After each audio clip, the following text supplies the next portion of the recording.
Hare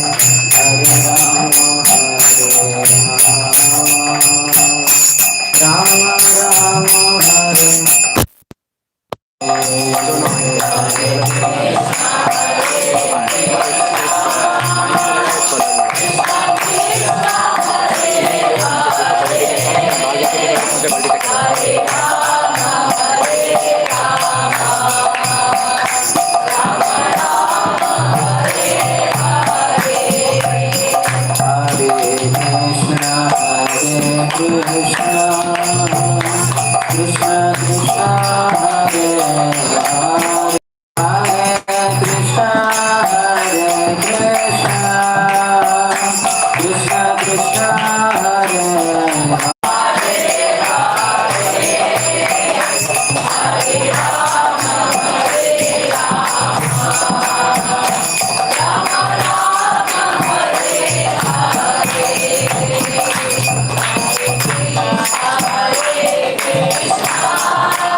Shri Shrimati his divine grace Abhay Charanaravind Mukti Vedanta Swami Shri Prabhupad की, ISKCON founder acharya deputy founder acharya saviour of the whole world Shri Prabhupad की जय। ओम विष्णुपाद परमहंस परिव्राजकाचार्य अष्टोत्तर शत श्री श्रीमद भक्ति सिद्धांत सरस्वती गोस्वामी ठाकुर श्री प्रभुपाद की, अनंत कोटि वैष्णव वृंद की, रामाचार्य श्री हरिदास ठाकुर की। प्रेम से कहो श्री कृष्ण चैतन्य प्रभु नित्यानंद श्री अद्वैत गदाधर श्रीवासादि गौर भक्त वृंद की, श्री श्री राधा कृष्ण गोपिका श्याम कुंड राधा कुंड गिरिराज गोवर्धन की, ब्रजभूमि श्री वृंदावन धाम की, मथुरापुरी धाम की, पुरुषोत्तम क्षेत्र श्री जगन्नाथपुरी धाम की, श्री नवद्वीप मायापुर धाम की, श्री अयोध्या धाम की, गंगा मैया की, यमुना मैया की, भक्ति देवी की, श्रीमती तुलसी महारानी की, समवेत गौर भक्त वृंद की, श्री श्री राधा गोपाल गौरांग महाप्रभु की, निताय गौर प्रेमानंदे। All glories to the assembled devotees, all glories to the assembled devotees, all glories to the assembled devotees, all glories, all glories, all glories to Shri Guru and Shri Gauranga।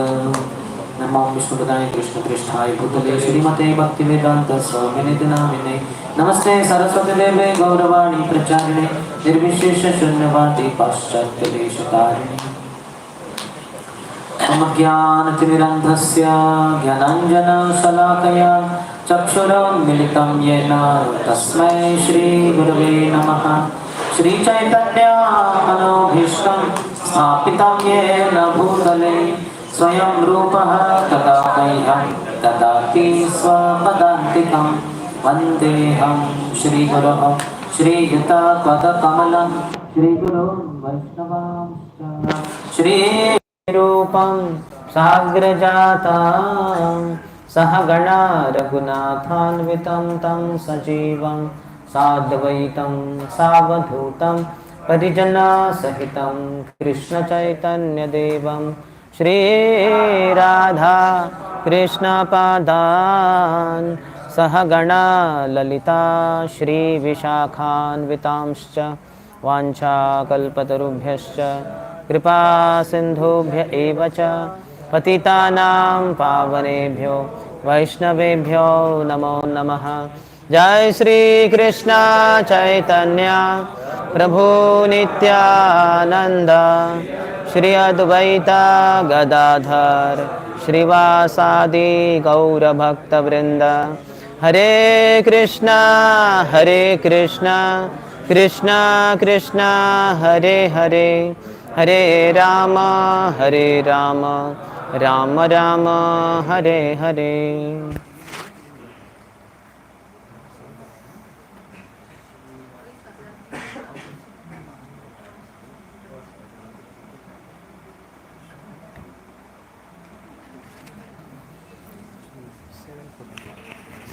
हाँ, लेकिन ये अभी ये चला गया आवाज़, तो भी ऐसे ही जाता रहेगा बीच बीच में।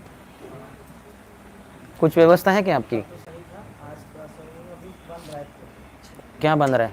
इलेक्ट्रिसिटी क्या बन रहा है? तो कैसे करेंगे? बीच बीच में ये जाता रहेगा। हरे कृष्ण। आएगा लेकिन जाएगा भी। जो भी आता है वो जाता भी है। जातस्य ही ध्रुव मृत्यु ध्रुवम जन्म मृतस्य च। जिसका जन्म हुआ है उसकी मृत्यु होगी, जिसकी मृत्यु हुई उसका जन्म भी होगा। ठीक है, भगवान सीताराम जी को प्रार्थना करते हुए आगे बढ़ते हैं हम, क्योंकि काल चक्र रुकता नहीं किसी के लिए भी। तो मैं सर्वप्रथम श्रीमान अच्युत मोहन प्रभु का बहुत ही आभारी हूँ कि इन्होंने यहाँ हमें बहुत ही प्रेम पूर्वक बुलाया कुछ दिनों के लिए। और विशेषकर आज मुझे श्री भगवान रामचंद्र के बारे में और उनके कुछ भक्तों के बारे में कुछ कथा करने के लिए यीशु अवसर प्राप्त करके दिया। तो कल रामनवमी मना रहे,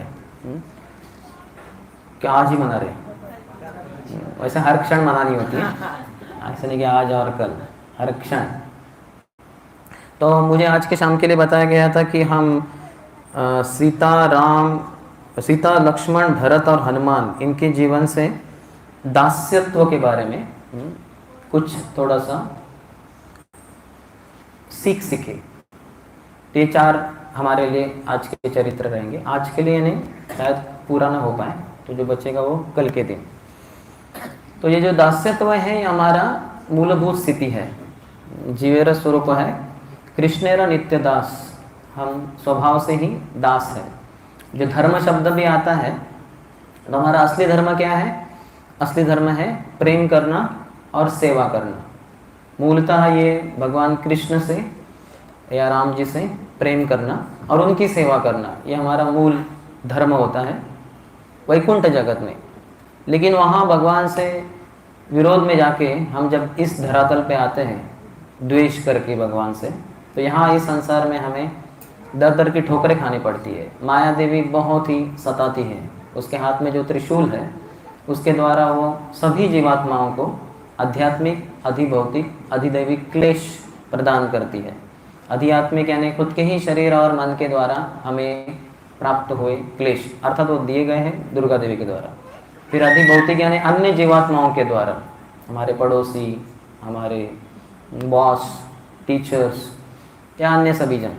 और इसके अलावा अधिदैविक जो नैसर्गिक प्रकोप है, जैसे बहुत ही अकाल पड़ जाना, पानी की बूंद भी न होना, या बाढ़ आ जाना, भूकंप हो जाना, सुनामी आ जाना, या जैसे कोरोना वायरस है, तो ये अधिदैविक के अंतर्गत भी आता है। तो इस तरह से हम जो माया से प्रताड़ित हैं, क्योंकि हम भगवान कृष्ण से प्रेम करना और उनकी सेवा करना छोड़कर इस संसार में आए, तो माया के द्वारा यहाँ तो प्रताड़ित है ही। हरे कृष्णा, कृपया शांत रहिए आप। और उसके अलावा फिर हम यहाँ इस संसार में हमें प्रेम करना पड़ता है और सेवा देनी पड़ती है अन्य लोगों को, क्योंकि हमारा स्वभाव ही ये है। धर्म यानी जो बदला नहीं जा सकता। जैसे श्रील प्रभुपाद कहते हैं कि नमक का स्वभाव है वो नमकीला होता है, वैसे मीठा नमक करके हम नहीं कह सकते। अगर मीठा नमक है तो यानी वो इतने से नमक में 10,000 किलो आपने शुगर डाला है, तो इसलिए वो मीठा नमक लग रहा है, वो नमक रहा ही नहीं। वो नमक यानी नमकीला। और फिर पत्थर यानी बहुत ही कठिन, हार्ड होता है। पानी यानी द्रव होता है। इस तरह से हर किसी चीज़ का एक धर्म होता है। धर्म यानी वो जो बदला नहीं जा सकता। इसलिए जो हिंदू धर्म, मुसलमान धर्म, क्रिश्चियन, ये धर्म नहीं है, क्योंकि ये सब बदले जाते हैं। आज के हिंदू को थोड़ा सा 10-20-30 हज़ार रुपये दे दो तो वो तुरंत क्रिश्चियन बनने के लिए तैयार हो जाएगा, और फिर वापस उसको हिंदू लोग 1-2 लाख रुपए दे दे तो वो हिंदू भी बन जाएगा। तो वैसे नहीं धर्म होता। धर्म यानी जो बदला ही नहीं जा सकता। तो हमारा मूल स्वभाव, मूल धर्म जो है वो है प्रेम करना और सेवा करना, वास्तविकता भगवान की। लेकिन वो छोड़ के इस संसार में आके हम किसी न किसी की तो सेवा करते ही रहते हैं। तो इसलिए हमें ये जो दास्यत्व है ये सीखना बहुत ही महत्वपूर्ण है। हमारे ठाकुर भक्ति विनोद एक महान आचार्य कहते हैं, अमितव नित्य दास जानिनु ये बार, अमर पालन भार एखन तोमार। अमितव नित्य दास जानिनु ये बार, अब भी मैं समझ में आया मुझे ये जन्म में, मानव जन्म में, भक्तों की कृपा से, गुरु की कृपा से, भगवान की कृपा से, कि मैं आपका नित्य दास हूँ। हे कृष्ण, जानिनु ये बार, हमारा पालन भार, मेरा जो पालन भार है ये अभी आपकी जिम्मेदारी, आपके सुपुर्द कर रहा हूँ। तो यानी जो शुद्ध भक्त होते हैं अपने लालन पालन के बारे में कुछ नहीं सोचते। जैसे अभी ये छोटी है, हाँ, तो उनको कुछ पड़ी नहीं है, बस माँ को ज़बरदस्ती करके वो बोलेंगे मुझे खाना चाहिए, तो देना ही पड़ेगा। तो इतना रोएंगे, इतना रोएंगे, जैसे कहते हैं कि पूरा घर सर पे उठा लेंगे, तो देना ही पड़ेगा, क्योंकि डिपेंडेंसी है, क्योंकि पूरी तरह से वो आश्रित है माता पिता के। तो उसी तरह से शुद्ध भक्त भगवान के ऊपर पूरी तरह से आश्रित होते हैं। तो इसलिए कहते हैं कि हमारा पालन भार एक होना तुम्हारा, अभी आप चिंता कीजिए हमारे पालन भार के बारे में। तो उसी तरह से वो ये भी कहते हैं, जीव कृष्ण दास यही विश्वास कर ले तो आर दुख नाई, राधा कृष्ण बोल बोल बोलो रे सबाई। कहते कि जीव अगर कृष्ण दास है ये समझ जाए, कृष्णदास है, रामदास है।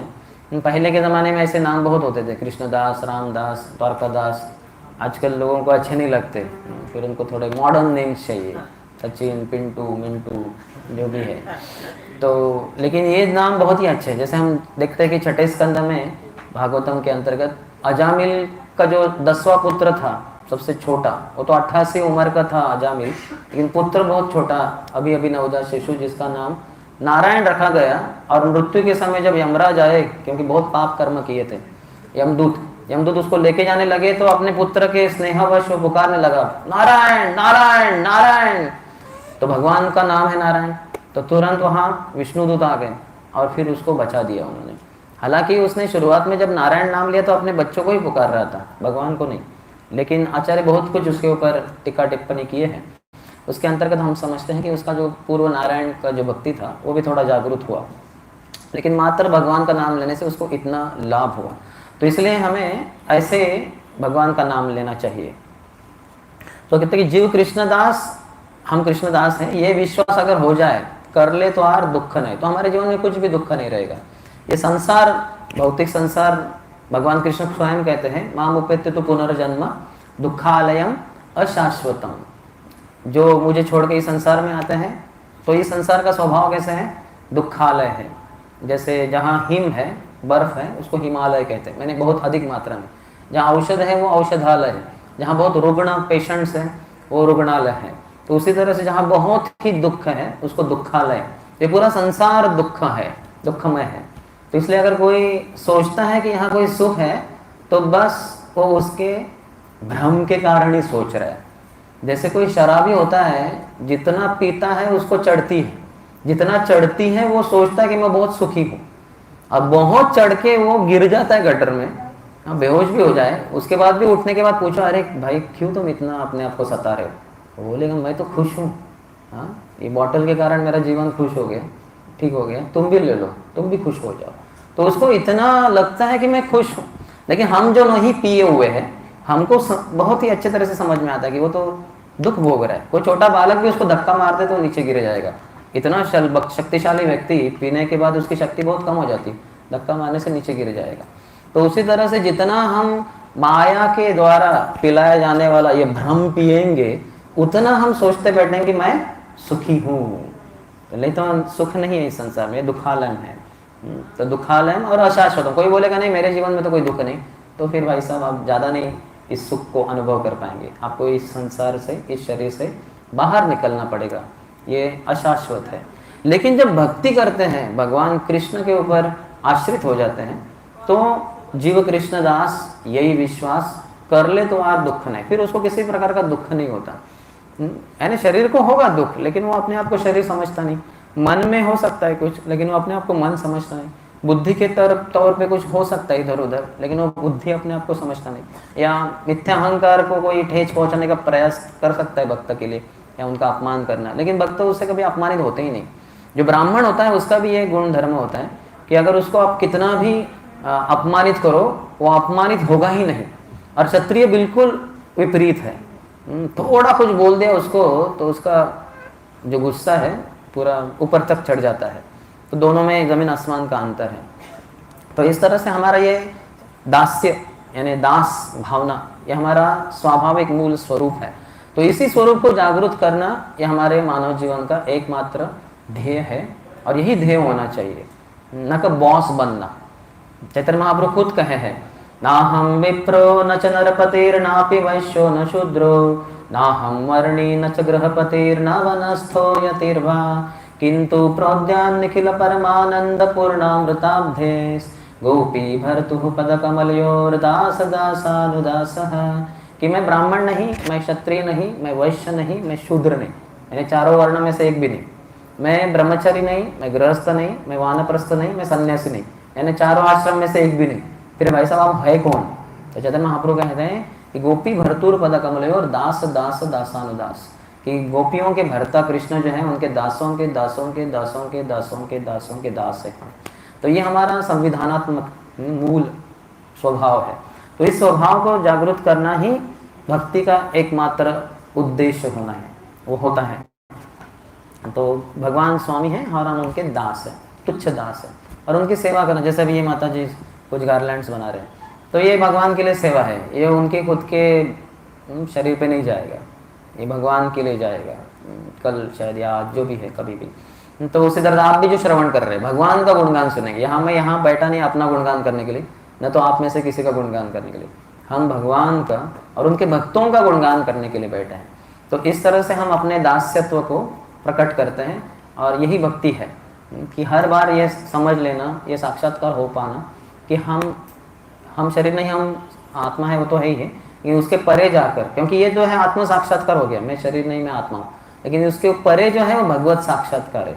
कृष्ण स्वामी है, मैं उनका दास हूँ, उनकी सेवा, निरंतर सेवा, यही मेरे जीवन का एकमात्र ध्येय और कर्तव्य है। ये जो समझे और उसके अनुसार चले, वो व्यक्ति भक्ति में परिपूर्ण है। तो ऐसे भक्ति में परिपूर्ण नहीं कहेंगे हम जो आज के चरित्र देख रहे हैं, ये तो भगवान के नित्य पार्षद है। भक्ति में परिपूर्णता हम प्राप्त कर सकते हैं क्योंकि हम बद्ध जीवात्मा हैं, भगवान का संग, आध्यात्मिक संसार, वैकुंठ जगत में छोड़कर यहाँ इस धरातल पे आए और भगवान से अलग होकर कुछ अपने आप से इंद्र तृप्ति करने का प्रयास करते हैं। तो हम भक्ति करके अपने आप के अपने जीवन को परिपूर्ण कर सकते हैं। लेकिन यहाँ जो हम रामायण के अंतर्गत भगवान राम जी के जो नित्य पार्षद हैं, उनके बारे में जो चर्चा करने जा रहे हैं, ये कोई हमारे जैसे बद्ध जीवात्मा नहीं, ये हमेशा भगवान के साथ ही रहते हैं। लेकिन जब भगवान इस धरातल पे आते हैं, यदा यदा हि धर्मस्य ग्लानिर्भवति भारत अभ्युत्थानम अधर्मस्य तदात्मानं सृजाम्यहम्। जब जब धर्म की ग्लानि हो जाती है, दुष्ट लोग बढ़ जाते हैं और फिर जो संत महात्मा है उनको तकलीफ देते हैं भक्तों को, तो उनका नाश करने के लिए, दुष्कृतियों का, धर्म की संस्थापना करने के लिए, भक्तों की रक्षा करने के लिए भगवान आते हैं। तो ये जो भगवान आते हैं तो उनके साथ साथ उनके सब मित्र परिवार वाले भी सब आ जाते हैं जो वैकुंठ जगत में ही रहते हैं। भगवान ऊपर से नीचे आते हैं, इसलिए अवतरण, इसलिए भगवान को अवतार कहते हैं। जो राम, नृसिंह, वराह, वामन, कूर्म, मत्स्य, भगवान के असंख्य अवतार है। अवतारा ही असंख्येयाम, जितने समुद्र के ऊपर लहरें उतने भगवान के अवतार। समुद्र के ऊपर कितनी लहरें?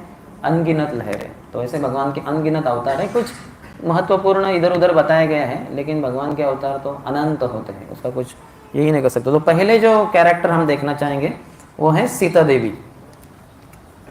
4 बताए थे हमें, तो उसमें से पहला हम सीता देवी से शुरुआत करेंगे।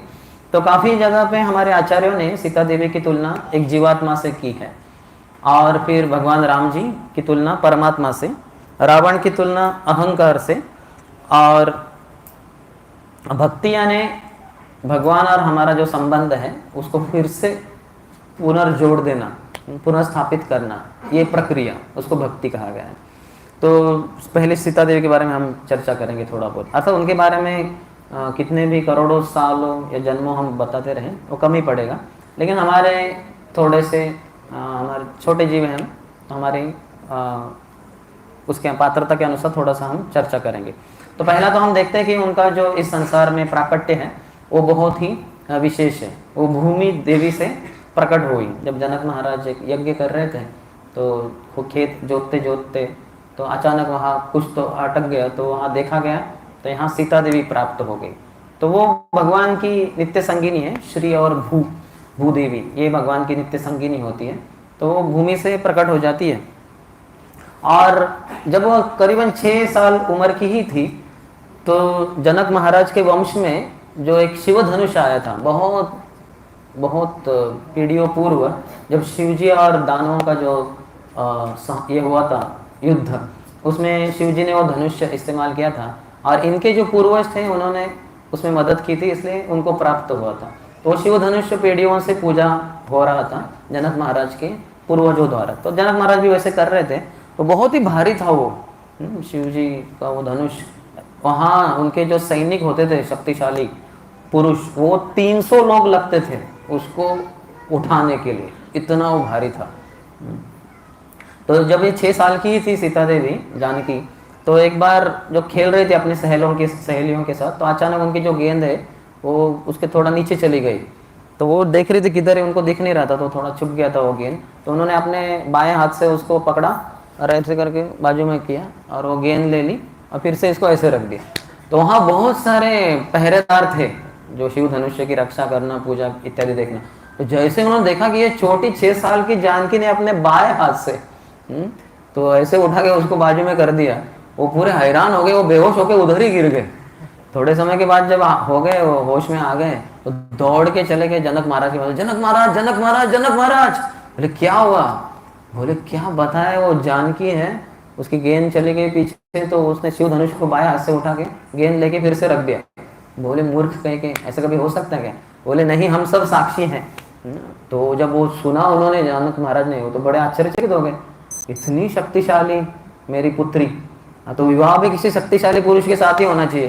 नहीं तो प्रणय प्रसंग में गलती से मेरी पुत्री गिर गई अपने पति के ऊपर, तो पति का तो चटनी हो जाएगा, तो वो शक्तिशाली ही होना चाहिए।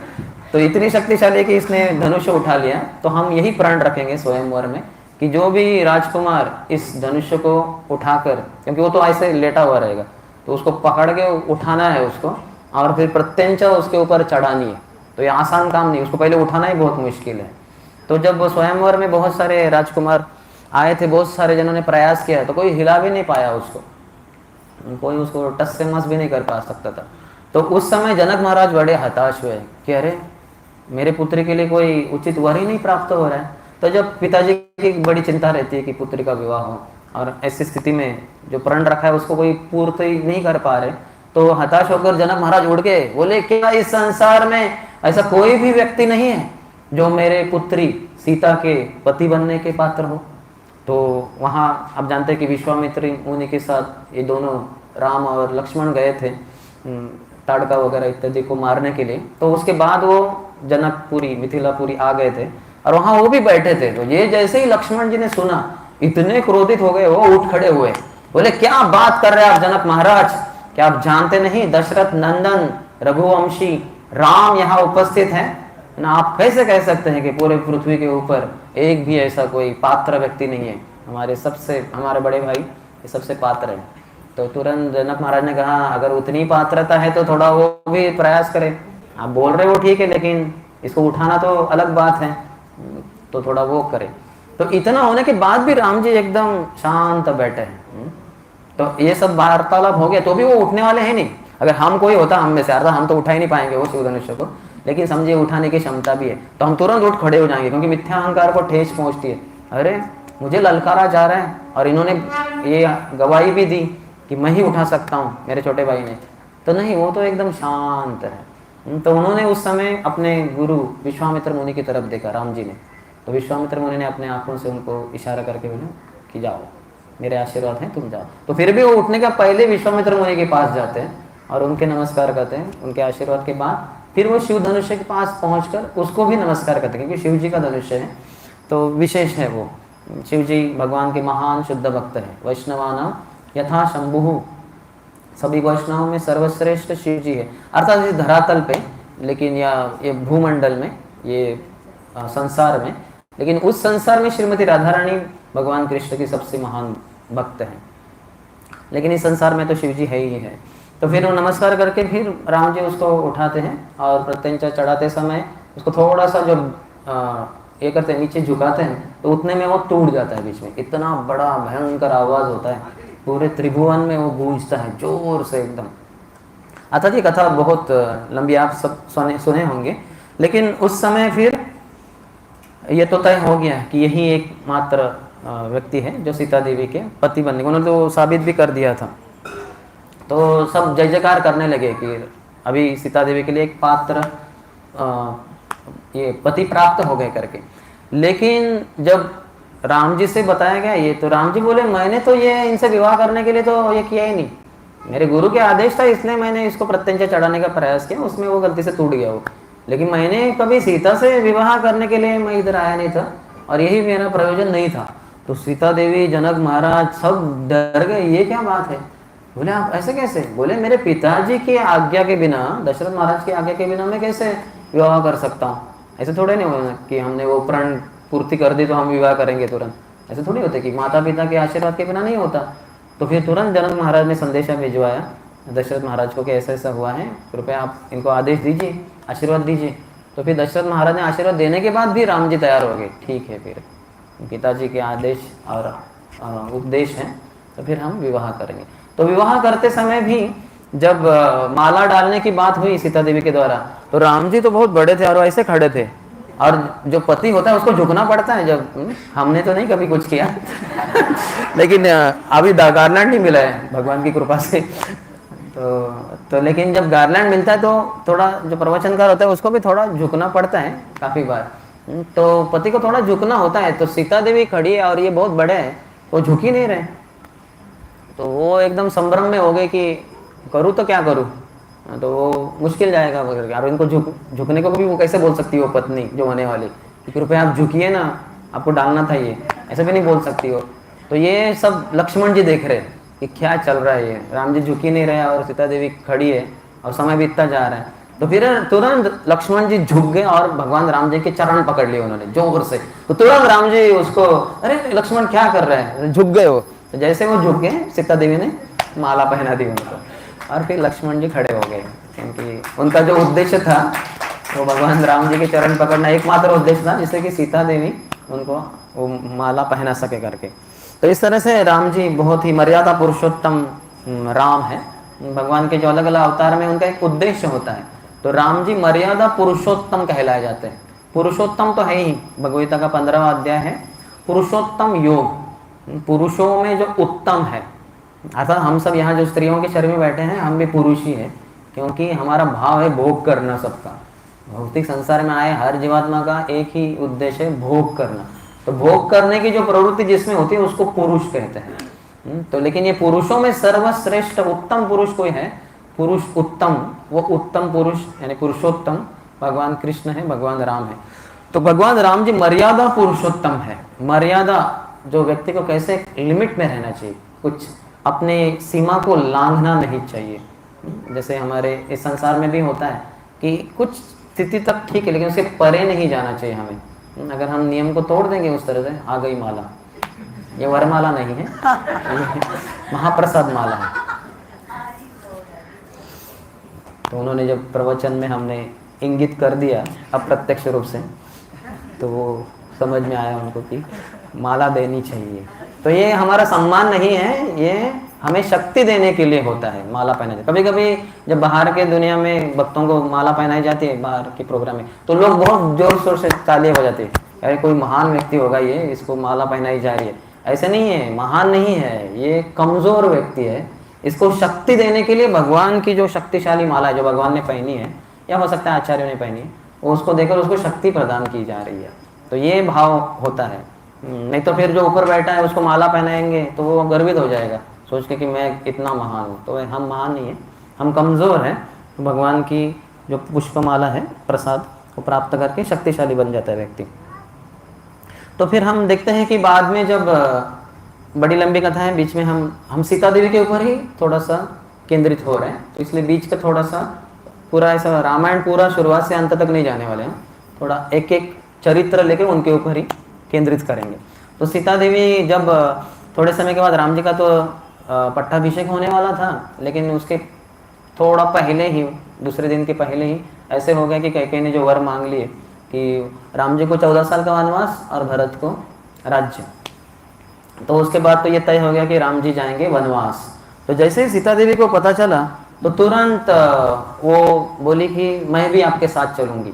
तो वो कहे नहीं नहीं, तुम तो राजकुमारी हो, नाजों से पाली गई हो, हाँ ये आपको पता भी नहीं है कि जंगल में कैसे होता है, कितना कठिनाई, कितनी तपस्या झेलनी पड़ती है, आपने कभी किया नहीं है वो, आप तो राजमहल में बड़ी हुई हो वगैरह, तो आपसे नहीं जमेगा ये। बोले नहीं नहीं, मैं तो आपकी अर्धांगिनी हूँ। जब मेरा आपके साथ विवाह हुआ था तभी उसी समय पिताजी ने मुझे कहा था कि आपके पति के साथ ही रहना है हमेशा, उनके सुख दुख दोनों स्थिति में। तो आपके सुख में आज तक मैं राजमहल में रही, अभी आप दुखी अवस्था में यानी दुखी स्थिति में जा रहे हैं तपस्या की भूमि में, जंगलों में, तो क्या मैं आपको अकेले जाने दूंगी? तो मुझे भी आना है। तो राम जी ने बहुत समझाने का प्रयास किया, लेकिन सीता मानी ही नहीं। तो फिर उनको स्वीकार करना ही पड़ा कि मुझे इनको लेके ही जाना पड़ेगा। राम जी ने बहुत कुछ समझाया कि जैसे वहाँ बहुत खतरे होते हैं, कांटे होते हैं, बहुत कुछ, और राक्षस भी होते हैं, लेकिन फिर भी सीता ये हो गई, तैयार हो ही गई। तो अभी जाना है तो राजवेश निकालना है। राम जी ने तो निकाल दिया था उन्होंने, क्योंकि इनका तो बचपन में ब्रह्मचारी ट्रेनिंग हो गया था, तो उनको जो वलकल पहनना होता है, बार्क जो होता है उससे बना हुआ, तो राम जी ने तो ऐसे ही पहन लिया, और लक्ष्मण जी भी जो होने थे उन्होंने पहन लिया। तो अभी जब सीता की बारी आई तो वो तो राजकुमारी थी, फिर अभी इतनी अच्छी इनकी राम जी की पत्नी, तो उन्होंने सब अच्छे ही कपड़े पहने थे रेशम के वगैरह। तो ये पहली बार वो जीवन में ऐसा उन्होंने स्पर्श किया है। तो वो जो लिया उन्होंने हाथ में, तो वो पहनने का प्रयास कर रही है अपने पति और देवर को, कैसे जैसे पहना था वो प्रयास करे, उनसे जम ही नहीं रहे, क्योंकि उसको पहनना इतना आसान बात नहीं है और वो बहुत रफ रहता है वो, तो उनको जम ही नहीं रहा था।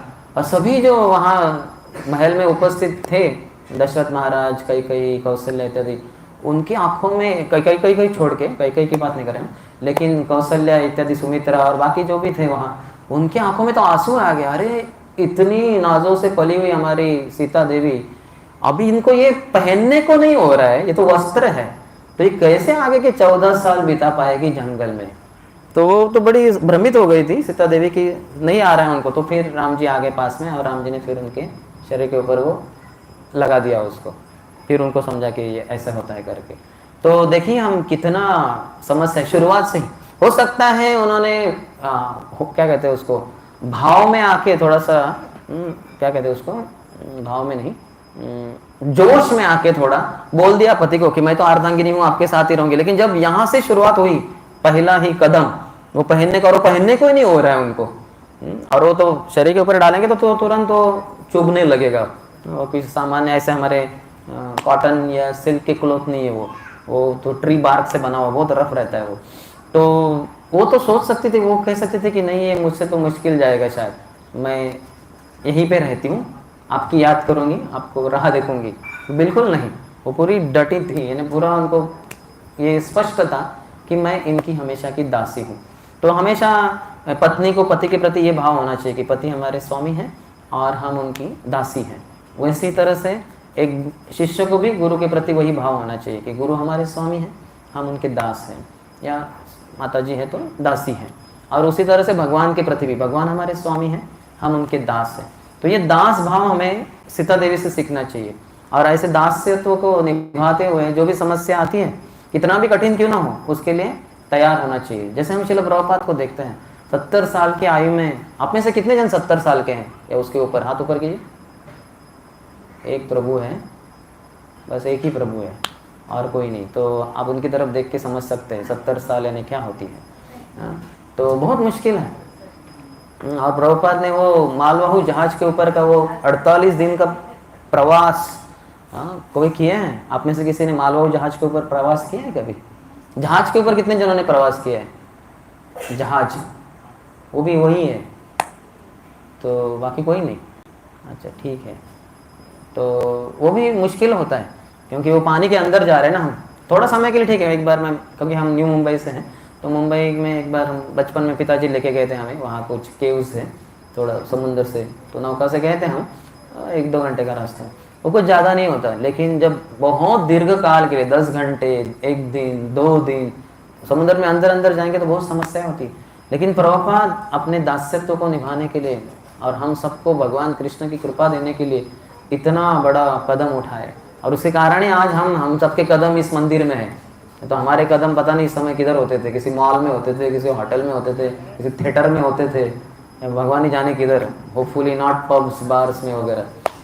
तो प्रभुपाद ने हम सबके कदम घुमा दिए, यू टर्न दे दिया हम सबको। हम जा रहे थे उसी दिशा में बचपन से, अब्रॉड यानी वेस्ट की तरफ, पश्चिम दिशा की तरफ, उसी के लिए तैयारी हो रही थी सब। तो प्रभुपाद हमारे जीवन में आए, कहीं जब भी आए तो तुरंत यू टर्न लगा दिया, आके हमें कृष्ण की तरफ खींचने लगे, और हम कैसे तो आ गए भगवान के चरणों में। तो इसलिए हमें सीता देवी से सीखना चाहिए कि कैसे दास भावना में रहना चाहिए। तो जब जंगल में जाती रही वो, हर समय जब चलना होता है, और बहुत चले वो लोग 14 साल, क्योंकि राम जी तो मर्यादा पुरुषोत्तम है, तो इसलिए बताया गया कि 14 साल का वनवास, यानी शहर वास नहीं, गांव वास नहीं, तो पूरे 14 साल के लिए राम जी किसी भी गांव में, देहात में, शहर में प्रवेश ही नहीं किए, कदम ही नहीं रखा उन्होंने। अब पूरा देखेंगे, वो चित्रकूट में थे, दंडकारण्य में थे, पंचवटी में थे, किष्किंधा में थे, फिर रामेश्वर में समुद्र के किनारे पहुंच गए, फिर वहां से लंका में पहुंचे तो लंका में अंदर प्रवेश ही नहीं किया।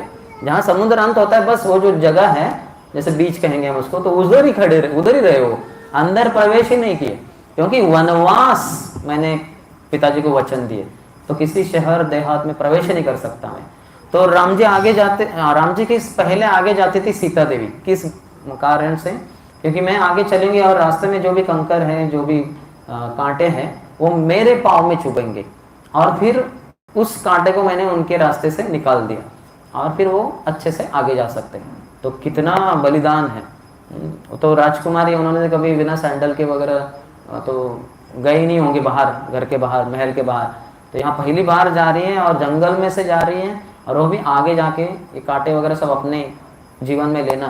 तो इस तरह से दास का भाव होता है। हमारे स्वामी के सेवा में या स्वामी के सेवा हेतु जो भी कुछ कठिनाइयाँ हों हम ले लेंगे हमारे ऊपर, न कि उनको दे देंगे। तो ये जिसका भाव विकसित होता है, यानी वो अपने जो भोग वांछा है, भोग की प्रवृत्ति है, उसको छोड़कर अभी सेवा प्रवृत्ति में लगा है। भोग के विपरीत है सेवा। तो हम सेवक बनने का प्रयास कर रहे हैं, न तो भोगी। संसार में आए हम तो भोग करने की इच्छा से ही आए, उसे एकमात्र उद्देश्य है। तो भोग ही करते रहते हैं हम, लेकिन अभी उससे यू टर्न लेकर अभी सेवा करने का एकमात्र उद्देश्य होना चाहिए। उसमें जितनी भी समस्या है तैयार होना चाहिए उसके लिए। और वो उसके लिए बल कहाँ से आएगा? जैसे अभी ये सीता देवी का ये कदम है, आगे कदम बढ़ा रही है वो, और उसमें सब कांटे वगैरह आ रहे हैं अपने पाँव में। तो यहाँ से बल कहाँ से मिलेगा हम साधकों को? वो बल मिलता है हरे कृष्ण महामंत्र के जप से। हरे कृष्णा कृष्णा कृष्णा हरे हरे, हरे राम राम राम हरे हरे। क्योंकि जितना जप करते हैं, भगवान का नाम लेते हैं, तो भगवान हमारे मुंह से, जबान से निकले हुआ हरि नाम कानों से प्रविष्ट होकर हमारे हृदय में प्रविष्ट हो जाता है। भगवान हमारे हृदय में प्रवेश करके हमारे हृदय में जो भी भोग वांछा है, इच्छा है, उसको शुद्ध कर देते हैं। फिर सिर्फ हमारा जो मूल स्वरूप है सेवा करना, यही फिर रह जाता है। तो भोग इच्छा से जितना जीवात्मा दूर है, उतना वो अच्छा सेवक बन पाएगा। तो हम सीता देवी से ये सीख सकते हैं। फिर आगे वो जैसे आगे चलते गए, तो जब वो पंचवटी में पहुंचे तो यहाँ ये शूर्पणखा आ गई। तो शूर्पणखा ने देखा कि राम जी बहुत ही सुंदर है, तो उसके मन में इच्छा हुई कि ये मुझे पति के रूप में चाहिए। अर्थात वो तो विधवा थी, रावण ने एक बार ऐसे ही उसके पति को मार डाला था, तो उसको उसके ऊपर भी प्रतिशोध लेना था। लेकिन ये राक्षसी है वो, तो राक्षसियों को क्या कुछ होता नहीं चरित्र उनका। तो उसने सोचा कि ये चाहिए मुझे, इसका भोग करना है। अर्थात पति के रूप में, यानी उसका भोग ही करना है उनको, राम जी का। तो फिर राम जी के पास इतना काम वासना से वो प्रभावित हुई कि ऐसे ही राक्षसी के रूप में चली गई, और बोलती क्या है कि तुम कितने नौजवान हो, सुंदर हो, मैं भी नवयुवती हूँ और मैं भी बहुत सुंदर हूँ। तो राम जी देखते रहे, ये क्या सुंदर है, इसका कुछ है नहीं, वो शेप ही नहीं है उसका। तो और लक्ष्मण जी बाजू में थे, सीता देवी भी थी उधर। तो राम जी ने उसको कहा, बाद में शायद उसने बदला अपना रूप, लेकिन शुरुआत में तो ऐसे काम वासना से प्रेरित होकर चली गई थी। तो राम जी ने उसको थोड़ा सा ऐसा मजाक किया उसके साथ कि देखो देखो, तुम मुझसे शादी करके क्या पाओगे? मेरी तो पहले से पत्नी है ये सीता देवी, तो मुझसे विवाह करोगे, तुम दूसरी पत्नी छोटी वाली बनोगी, तो इसका तुम्हें बहुत सेवा करना पड़ेगा। उससे अच्छा है कि मेरा भाई देखो लक्ष्मण, ये भी कुछ कम सुंदर नहीं है मुझसे, तो क्यों ना उससे तुम विवाह कर लो। तो उसने लक्ष्मण की तरफ देखा, तुरंत उसका मन घूम गया, बोले हाँ ये भी बहुत जवान है और सही में ये शादीशुदा नहीं है। तो तुरंत उनकी तरफ भागी। तो लक्ष्मण के पास आई, बोले देखो तुम मुझसे विवाह भी करोगी, मैं तो छोटा भाई हूँ ना, अनुज हूँ मैं, और ये बड़े भाई हैं, तो मैं इन दोनों की सेवा कर रहा हूँ, मेरे भैया और भाभी की, तो तुम्हें इन दोनों की ही सेवा करनी पड़ेगी। उससे अच्छा है कि तुम राम जी को बताओ, क्योंकि वो राजा भी हैं, तो दूसरा विवाह कर सकते हैं, बहुत पत्नियों को स्वीकार कर सकते हैं। तो उसने सोचा हाँ ये सही है, अक्लमंदी की बात है, ऐसा इनके साथ रह के क्या फायदा, ये तो सेवक है। तो फिर से आ गई। तो ऐसे थोड़ा राम जी ने फिर से उसको लक्ष्मण की तरफ, फिर इधर, फिर उसको समझ में आ गया कि उसका तो फुटबॉल बन रहा है इधर, ये दोनों मुझे इधर से उधर उड़ा रहे हैं।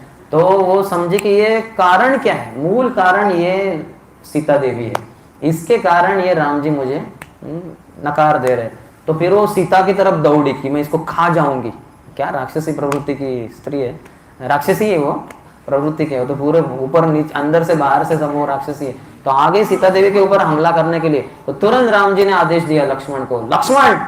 तो लक्ष्मण तो समझदार को इशारा काफी है, और लक्ष्मण तो पूरा सेवा भावना में प्रेरित है। तो तुरंत उन्होंने वो जो एरो वगैरह था उसके द्वारा उसका नाक ही काट दिया।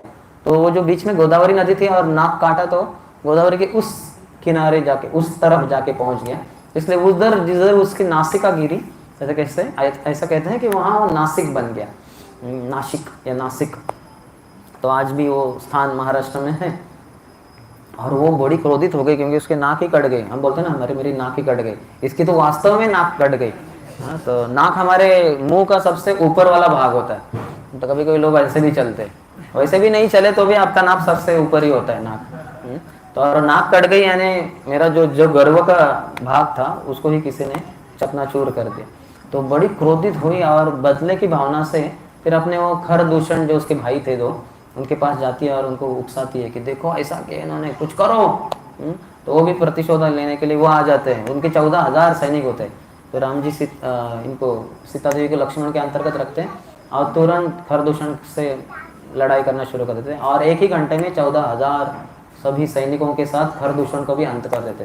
तो शूर्पणखा समझ जाती है कि ये तो कोई सामान्य व्यक्ति है ही नहीं। तो फिर वो रावण के पास जाती है और रावण को भड़का देती है कि देखो वो बहुत सुंदर है, उसकी पत्नी, वो तो सिर्फ तुम्हारी पत्नी बनने के लायक है, तुम्हें लेना चाहिए। तो फिर वो भी काम वासना से प्रेरित हो जाता है और वो सीता देवी को किडनैप करने के लिए यानी उनको अपहरण करने के लिए आ जाता है। तो रावण तो अपहरण करके लेके जाते हैं सीता को और फिर जब जा रहे होते हैं तो रास्ते में वो देखती है कि एक बड़ा पंछी है जो जटायु है, संपत्ति के छोटे भाई, तो गीत के शरीर में वो, तो उनको वो निवेदन करती है कि हे जटायु कृपया आप मुझे ये जो राम जी हैं इनको संदेश दीजिए कि मुझे ये राक्षस दक्षिण की दिशा में लेके गया करके।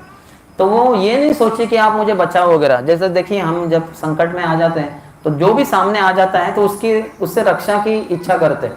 जैसे अजामिल का पहले उदाहरण दिया, अजामिल का बालक तो बहुत ही छोटा था वो पुत्र, लेकिन फिर भी वो उनको पुकार रहा है कि बचाओ नारायण नारायण, मैं समस्या में हूँ, मदद करो मेरी। तो सीता देवी इतनी बड़ी समस्या में है, एक सती स्त्री को किसी और पर पुरुष के द्वारा छुआ गया है और वो अपहरण करके लेके जा रहा है ऊपरी हवाई मार्ग से। तो वो तुरंत जटायु को कह सकती थी कि कृपया आप मुझे बचाइए, उनके उम्र का लिहाज न रखते हुए। जब वो व्यक्ति ऐसी स्थिति में होता है संकट में, तो उसका जो बुद्धि होता है वो काम नहीं करता। लेकिन सीता देवी वैसे नहीं, वो समझती है कि ये बहुत ही बुजुर्ग है, बहुत बूढ़े हैं, वो 60,000 साल उनकी उम्र थी। तो ऐसे व्यक्ति को ये नहीं करना चाहिए। सिर्फ इतना बताया, एक छोटी सी सेवा, कृपया राम जी को ये संदेशा दीजिए एक राक्षस मुझे दक्षिण की तरफ लेके गया करके। लेकिन वो जटायु को उचित नहीं लगा कि कैसे, हमारी ये तो बहू है, क्योंकि जटायु के मित्र थे दशरथ महाराज जो भी 60,000 उम्र के थे। तो वो हमारे मित्र की पुत्रवधू है, वो हमारी पुत्रवधू हो गई, तो कैसे को भला हमारे बहू के साथ कोई ऐसे अत्याचार करे। और जटायु तो है ही राम भक्त, तो तुरंत उन्होंने हमला बोल दिया रावण के ऊपर। और बहुत शक्तिशाली थे वैसे, हालांकि बूढ़े थे तो, लेकिन बहुत देर तक लड़ाई करते करते, क्योंकि उम्र ज़्यादा थी तो थोड़ा वो थक जाते थे, तो थोड़ा बैठ जाते थे सांस फिर से शक्ति प्राप्त करने के लिए। और उसी समय एक बार जब वो चौकन्ने नहीं थे, उस समय रावण ने आके तलवार से उनके पर वगैरह काट दिए और फिर जटायु उधर ही गिर गए। तो वो सीता देवी को लेके चला जाता है। तो वो पहुंच जाते हैं अशोक वन में, और अशोक वन में वहाँ सीता देवी जब रहती है तो उनके जीवन का एकमात्र ही सेवा रह जाता है, वो राम जी का स्मरण। तो हमेशा राम जी के स्मरण में ही रहती है, क्योंकि अभी वो तो पूरी तरह से घिरी हुई है राक्षसियों से और ये रावण तो जाने देगा नहीं उनको। तो एकमात्र राम जी का ही वो स्मरण कर रही थी। और जब हनुमान जी आते हैं, हम बीच का भाग नहीं देख रहे कुछ भी, फास्ट फॉरवर्डिंग, जहाँ जहाँ सीता का जो भी सेवा भाव वगैरह हम दिखते हैं, अर्थात वो नित्य सेवा भाव ही है लेकिन लीला के अंतर्गत। तो हनुमान जी आते हैं और कहते हैं कि हे माते, आप मेरे पीठ पे बैठ जाइए, मैं आपको पूरा छलांग लगा के समुद्र के पार राम जी के पास तुरंत पहुंचा दूंगा। तो वो कहती है नहीं, है ना, एक सती स्त्री को किसी, अर्थात तुम तो मेरे पुत्र के समान हो, लेकिन फिर भी किसी को स्पर्श नहीं करना चाहिए। और इसके अलावा अगर तुम मुझे लेके जाओगे तो लोग क्या सोचेंगे, अरे राम जी अपने पत्नी को कुछ कर नहीं पाए, एक राक्षस लेके गया और उन्होंने कुछ किया ही नहीं, वो तो हनुमान जी ने लेके आया। तो मेरे पति का जो गौरव होना चाहिए कि कैसे उन्होंने जो पति का धर्म होता है अच्छे से निभाया, तो इसलिए उनको ही आने दीजिए। हालांकि समय जाएगा लेकिन मैं राह देखूंगी उनकी, मैं उनका ही ध्यान कर रही हूँ, तो इसलिए मैं आपके साथ नहीं आऊँगी, आप बस संदेशा दीजिए कि मैं यहाँ हूँ और जल्द से जल्द मुझे यहाँ से लेके जाए करके। तो हम देख सकते हैं कि कैसे सीता देवी बहुत ही एक पतिव्रता स्त्री है। तो पति का गुणगान करना हमेशा ये पतिव्रता स्त्री का धर्म होता है। ऐसे नहीं पतिव्रता स्त्री ऐसे नहीं कह सकती, हाँ मिस्टर शर्मा भी बहुत अच्छे हैं, मिस्टर वर्मा भी बहुत अच्छे हैं और हमारे ये भी बहुत अच्छे हैं। तो ऐसे नहीं, मेरे पति सर्वश्रेष्ठ है, ये भाव होना चाहिए। अहंकार से नहीं, वो होना चाहिए अंदर से। और पतिव्रता स्त्री अपने पति का नाम भी नहीं लेती। आप पूर्व जमाने में देखेंगे ना, अजी सुनते हैं आप। लेकिन आज के ज़माने में इतना संस्कार, कल्चर, संस्कृति चली गई सब, तो वो कहते हैं रमेश इधर आओ चपाती बेलो, नहीं तो तुम्हें ही बेल दूंगी मैं। तो बेचारा डर जाता है डाइवोर्स में हो जाए। डाइवोर्स का खतरा हमेशा रहता है, वो चिंगारी हमेशा धधकती रहती है, कभी भी उसका अग्नि बन जाएगा। तो ऐसे संसार हो गया है। तो सीता देवी से सीख सकते हैं नारियाँ और सभी दास और सभी सेवक, सभी शिष्य। फिर बाद में जब हनुमान जी पकड़े जाते हैं, अतः उनको तो कोई पकड़ नहीं सकता, लेकिन फिर भी ऊपरी लीला में जब वो पकड़े जाते हैं और रावण संदेश और आदेश दे देता है कि इस बंदर को, उसकी पूंछ को आग लगा दो। तो जब सीता जी को एक खबर प्राप्त हो जाती है कि जो हनुमान जी आए थे अशोक वाटिका में और मुझे संदेश दिया इत्यादि, तो फिर उनको अभी पकड़े गए हो और उनकी पूंछ को जलाने का प्रयास किया जा रहा है। तो तुरंत उन्होंने अग्निदेव से प्रार्थना की कि हे अग्निदेव, अगर आप सोचते हो कि मैं पतिव्रता स्त्री हूँ और एकमात्र राम जी के अलावा किसी और पुरुष के बारे में मैंने तनिक भी चिंतन नहीं किया हो, तो कृपया ये जो आग लगने वाली है उसके द्वारा हनुमान जी को कुछ भी जलन न महसूस हो, उनको बहुत ही कूलिंग, बहुत ही ठंडा लगाए दे। आग ठंडी नहीं होती, गर्म होती, जलन करती, लेकिन आप उसका उल्टा प्रभाव कर दीजिए तो फिर ज़रूर वैसे ही होता है, क्योंकि पतिव्रता स्त्री है वो। लेकिन हम देख सकते हैं कि कैसे जो सीता देवी है हमेशा सेवा के भाव में ही है ना, हनुमान जी के लिए भी क्या उचित है उसके लिए वो प्रयास कर रही है। बाद में जब रावण का वध होने के बाद जब राम जी का और सीता जी का मिलन होता है, तो राम जी कहते हैं कि मैं ऐसे स्वीकार नहीं कर सकता, ये तो किसी और व्यक्ति के साथ रह चुकी, तो इनको अग्नि परीक्षा करनी होगी, अग्नि में प्रवेश करना होगा। अगर वो आ गई बाहर जीवित तो यानी वो शुद्ध है, नहीं तो फिर वो अशुद्ध हो गई करके। तो ये तो बड़ी समस्या है। हम में से कोई होगा तो कितना रिवोल्ट कर देगा, हम उधर ही डाइवोर्स पेपर्स प्रोड्यूस करके बोले एक कलम है सिग्नेचर कर दो। अरे क्या कुछ नहीं किया तुम्हारे लिए, हाँ? और तुम ऐसा, तो हम तुरंत क्या कहते हैं, टिट फॉर टैट, तुरंत वैसा होता है हमारा। तो ऐसा नहीं होना चाहिए। एक पतिव्रता स्त्री है तो उन्होंने स्वीकार कर लिया और वो अग्नि में प्रवेश ना, हमें सुनने में तो बहुत अच्छा लगता होगा, लेकिन जब थोड़ा अग्नि के पास में जाते हैं, कभी कभी वो घी लैंप आता है, उसको ऐसा आरती लेते समय कभी कभी गलती से थोड़े हाथ उंगलियां पास में पहुंच जाती है तो जल जाते हैं। बोलते हैं ऐसे कैसे हो गया, मैंने इतना पास में क्यों लेके गया, थोड़ा दूर रखना चाहिए था। तो वो थोड़ा सा तनिक क्या आगे अग्नि के, तो इतना तकलीफ, और ये अग्नि में प्रवेश कैसे करेंगे। लेकिन सती स्त्री है, पतिव्रता स्त्री है, तो उन्होंने प्रवेश कर दिया, अर्थात वो तो पूरी तरह से बाहर आ गई। और जब राम जी का पट्टाभिषेक हो रहा था यहाँ अयोध्या में, तो उन्होंने हनुमान जी को अपने गले की एक मोतियों की माला वो हनुमान जी को प्रदान की, ये सोचकर कि आपने इतनी बढ़िया सेवा की। रामायण में हनुमान जी का बहुत गुणगान होता है कि वो रामायण के हीरो ही हैं, कि उन्होंने जो भगवान की जो शक्ति है, सीता देवी उनको भगवान के पास वापस लेके आ गए। शक्ति होती है और शक्तिमान होते हैं, तो शक्ति होती है शक्तिमान की, तो उनके पास ही जाना चाहिए। रावण जैसी प्रवृत्ति भोग वृत्ति होती है कि भगवान की शक्ति को भगवान से दूर लेकर अपने ही भोग के लिए इच्छा करना। तो इस संसार की सभी जो चीजें हैं वो भगवान की भोग के लिए बनी हुई, तो हम जब इन चीजों को लेते हैं अपने भोग के लिए तो हम रावण ही हो जाते हैं, 10 सर वाले। तो इसलिए ये रामायण सुनकर हमारे अंदर के जो भोग प्रवृत्ति है, राक्षसी प्रवृत्ति है, ये धीरे धीरे धीरे कम होती जाएगी और मिट जाएगी पूरी तरह से। तो यहाँ ये जो मोतियों की माला दी गई हनुमान जी को, तो हनुमान जी बहुत ही प्रसन्न हुए। अर्थात तो अलग प्रकार की लीला है, लेकिन हम देख सकते हैं कि सीता देवी कृतज्ञ है। एक जो सभ्य पुरुष या स्त्री रहते हैं वो कृतज्ञ रहते हैं, ज्ञ यानी जानने वाला।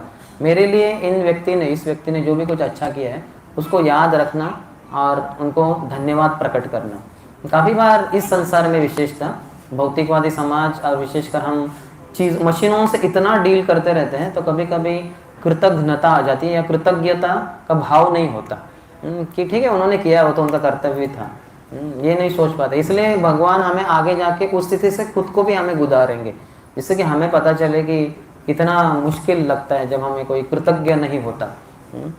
तो इसलिए सीता देवी अपनी कृतज्ञता प्रकट करती है। तो ये मुझे पता नहीं ये कथा कब हुई थी, ये वनवास को निकलने के पहले की बात है या बाद में, लेकिन जो भी मैं कथा बता देता हूँ। ये पता नहीं मुझे कि वनवास के बाद की है कि पहले की है, यानी हुई तो अयोध्या में है। तो ऐसा होता था कि लक्ष्मण जी हमेशा राम जी की सेवा में नियुक्त रहते थे।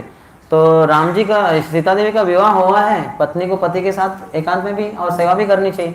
ये पत्नी के लिए सेवा के कुछ मौका ही नहीं है। तो जब भी कुछ सेवा करने जाए तो ये लक्ष्मण उनके पहले ही वो सब जो कुछ सेवा के साधन सामग्री सब कुछ देते थे। तो सीता देवी ऐसे खाली खड़ी है उधर, तो उनको अच्छा नहीं लगा ये। तो उन्होंने अपने पति से कहा, राम जी से, कि देखिए मैं आपसे विवाह कर चुकी हूँ, आपकी सेवा करना ये मेरा धर्म है, पत्नी धर्म होता है। तो आपकी सेवा कर मिलती नहीं, क्योंकि ये आपके छोटे भाई लक्ष्मण जी तो हमेशा रहते हैं उधर सेवा में। तो राम जी सोचे अभी मैं क्या करूँ, अगर सीता देवी का अगर बाजू ले लूँ मैं तो लक्ष्मण अच्छा नहीं लगेगा उनको, छोटे भाई को। और लक्ष्मण के अगर मैं तरफ से बोलूँ तो सीता पत्नी को अच्छा नहीं लगेगा, धर्म संकट में पड़ गए। तो राम जी ने सोचकर कहा कि उचित ये होगा कि हमारे जो कुलगुरु है वशिष्ठ मुनि, उनसे पूछा जाए, तो तुम क्यों ना उनके पास जाती।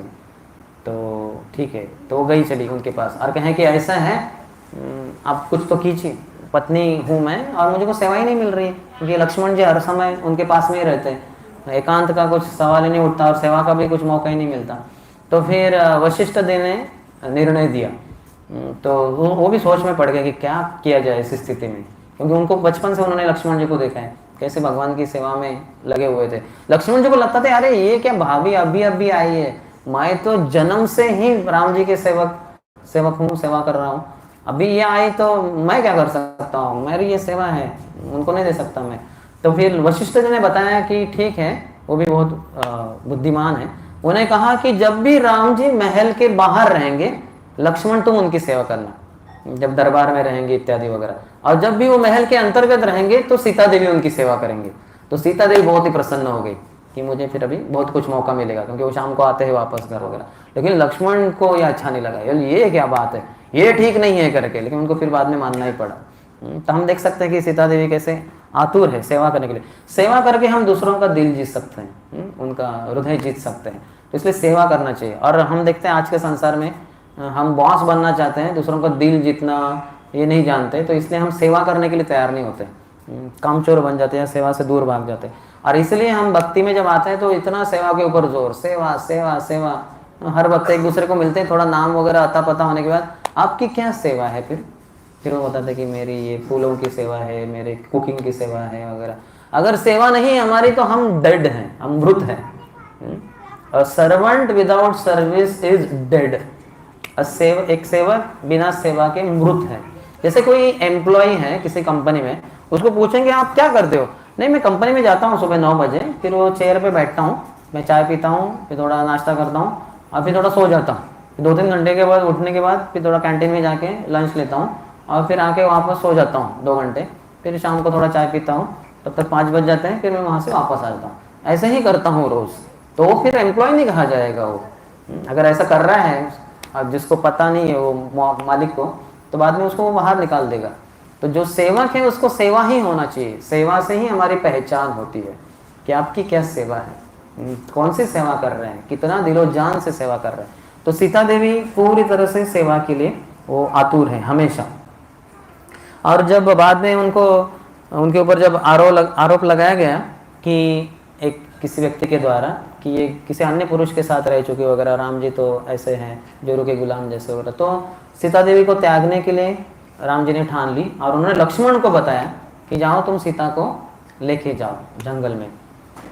तो सीता देवी को बताया गया कि वन विहार आपको बहुत अच्छा लगता है, पहले भी आप 14 साल वनवास रह चुकी हो वगैरह, तो अभी इतने सालों से आप यहाँ रह रही हैं अयोध्या में, तो आपको वो अनुभव नहीं है उतना, तो इसलिए आपके लिए थोड़ा बताया गया राम जी के द्वारा वन विहार हो जाए। तो बड़ी आनंदित हो गई और बैठ गई रथ में, और लक्ष्मण जी हाँक रहे थे उसको। और जब वो चले गए उस पार, वाल्मीकि मुनि का आश्रम आ गया, तो सीता देवी को वहाँ तो लक्ष्मण जी बहुत रोने लगे रथ हाँकते हाँकते ही। तो इनको समझ में आ रहा था, बोले क्या हुआ, आप इतना क्यों रो रहे हैं, ये तो आनंद की बात है, हम वन विहार कर रहे वगैरह। तो बाद में जब वो रथ रुक गया और वो उतर गए, तो उन्होंने कहा कि, तो उनको पूछना ही पड़ा कि क्या हुआ, ऐसी क्या बात है कि आप इतना रोते जा रहे हैं। तो उन्होंने कहा कि ऐसा है कि राम जी ने आपका त्याग किया है हमेशा के लिए। तो पहला तो था, वो तो एक राक्षस लेके गया था, 14 साल के लिए जाना था, अभी हमेशा के लिए। तो वो तो इतना रोने लगी, फूट फूट कर वो रोने लगी। लेकिन बाद में उन्होंने अपने आप को संभाला कि अगर यही मेरी राम जी के प्रति सेवा है तो फिर मैं इसको स्वीकार करती हूँ, कि अंतिम सांस तक मैं यही पैवन में रह जाऊंगी वगैरह। और उस स्थिति में तो गर्भवती भी थी। एक गर्भवती महिला कितना ये कर सकती है, विरोध कर सकती है ऐसी स्थिति में, लेकिन उन्होंने पूरी तरह से स्वीकार किया। और फिर वो वाल्मीकि महर्षि के आश्रम में रहती है और वहीं पे लव कुश वगैरह जन्म हो जाता है। और अंततः तो हम देखते हैं कि उनके जीवन में हालांकि मिलन तो हो गया राम जी के साथ, लव कुश का जो युद्ध वगैरह हुआ इत्यादि के बाद, तो लेकिन फिर भी वहाँ पे भी वो उनके लिए परीक्षा देनी पड़ी। तो उन्होंने देखा कि ये अभी उचित समय है इस संसार से अपनी लीला का अंत करके। तो फिर वो भूदेवी को प्रार्थना करती है और ज़मीन द्विभाजित हो जाती, उसमें वो प्रवेश करती है और वहीं से फिर अयोध्या जो शाश्वत धाम है भगवान का, वहाँ के लिए प्रस्थान करती है। तो इस तरह से सीता देवी का जो जीवन है वो बहुत ही बलिदान का है, त्याग का है। तो उन्होंने अपने बारे में कभी नहीं सोचा। भक्ति में प्रगति का एक लक्षण है और एक सबसे महत्वपूर्ण लक्षण है कि अपने आप को केंद्र से निकालना और वहाँ भगवान को रखना। तो सीता देवी ने कभी भी अपने आप को केंद्र में नहीं रखा, हमेशा राम जी और राम जी की सेवा, यही उनके जीवन का एकमात्र ध्येय था। तो इस तरह से अगर हम भी उसी को ध्येय को अपना एकमात्र लक्ष्य बनाए तो हम भी दिन दुगनी रात चौगुनी प्रगति करेंगे, बहुत प्रगति कर सकते हैं अगर ऐसे हम जीवन जिए तो। लेकिन इतना आसान नहीं है, जैसे इंग्लिश में कहते हैं सेड इजीली देन डन, इतना आसान नहीं है। अपने आप को हर कुछ जो चीज़ करते हैं हम अपने आप को ही केंद्र में रखते हैं। आज का जो सेल्फी है उसमें तो देख सकते हैं ऐसे व्यक्ति अपने फोटो निकालता रहता है। पहले तो कम से कम पहले के ज़माने में कैमरा लेके परिवार वाले मित्र वाले उनका तो उसका नहीं आएगा फोटो उसमें, तो दूसरों अभी तो वो सेल्फी आ गया, सेल्फिश है हम लोग, तो सेल्फी निकाला हमने, तो खुद का फोटो निकालते रहते। हर चीज़ में हम अपने आप को केंद्र में रखकर जीवन जीते हैं और ऐसा लगता है कि पूरा जो संसार है मेरे लिए घूम रहा है, मेरे आजू बाजू में ही घूम रहा है। जैसे बचपन में हम सब एक गेम खेले होंगे जो आज भी खेल रहे हैं एक तरीके से, कीर्तन में हम ऐसे ही है ना गोल गोल घूमते थे, सब जन है कि नहीं, सब जो भी है, तो हम गोल गोल गोल गोल घूमते थे, ऐसे गोल घूमते घूमते घूमते है ना, फिर अचानक रुक गए, अगर गिरे नहीं तो रुक गए या गिर भी गए तो भी लगता है कि पूरा जो दीवारें हैं, पूरा जो घर है वो मेरे आजू बाजू में ही घूम रहा है पूरा। तो वो दीवारें नहीं घूम रही होती, इसका सर घूम रहा होता है, दिमाग घूम गया इसका, क्योंकि इतना घूम लिया उसने, उसको लगता है कि ये पूरे दीवारें पूरा घर मेरे आजू बाजू में घूम रहा है। तो उसी तरह से हम 84 लाख योनियों से गुजरते हैं। इतना घूमने के बाद जब मानव देह में आते हैं जन्म में, तो हमें लगता है कि पूरा जो संसार चीज़ें हो रही है सब मेरे ही प्रसन्नता के लिए हो रही, मेरे ही गुणगान के लिए हो रही, मेरे ही कारण हो रही है, सब चीज़ों का श्रेय मुझे ही जाता है, सभी अच्छे चीज़ों का। तो इस तरह से मूर्खता में रहता है हर कोई जीवात्मा। तो उस मूर्खता से बाहर आने के लिए एक जीवात्मा को गुरु के आदेश सुनने चाहिए, गुरु के आश्रय ग्रहण करना चाहिए, फिर उसको समझ में आता है कि मैं सेवक हूँ, मैं भोगी नहीं हूँ। अर्थात किसी का कोई प्रश्न है इसके ऊपर, जो हमने थोड़ी बहुत व्यवहारिक चर्चा की उसके बारे में? आप ये नहीं पूछ सकते कि राम जी ने ऐसा क्यों किया, सीता देवी ने ऐसा क्यों किया, वो तो लीला लीला हो गई, लेकिन उसका थोड़ा सा गहन अर्थ समझने की इच्छा है तो हमें अगर पता है तो हम चर्चा कर सकते हैं। है किसी का कोई प्रश्न?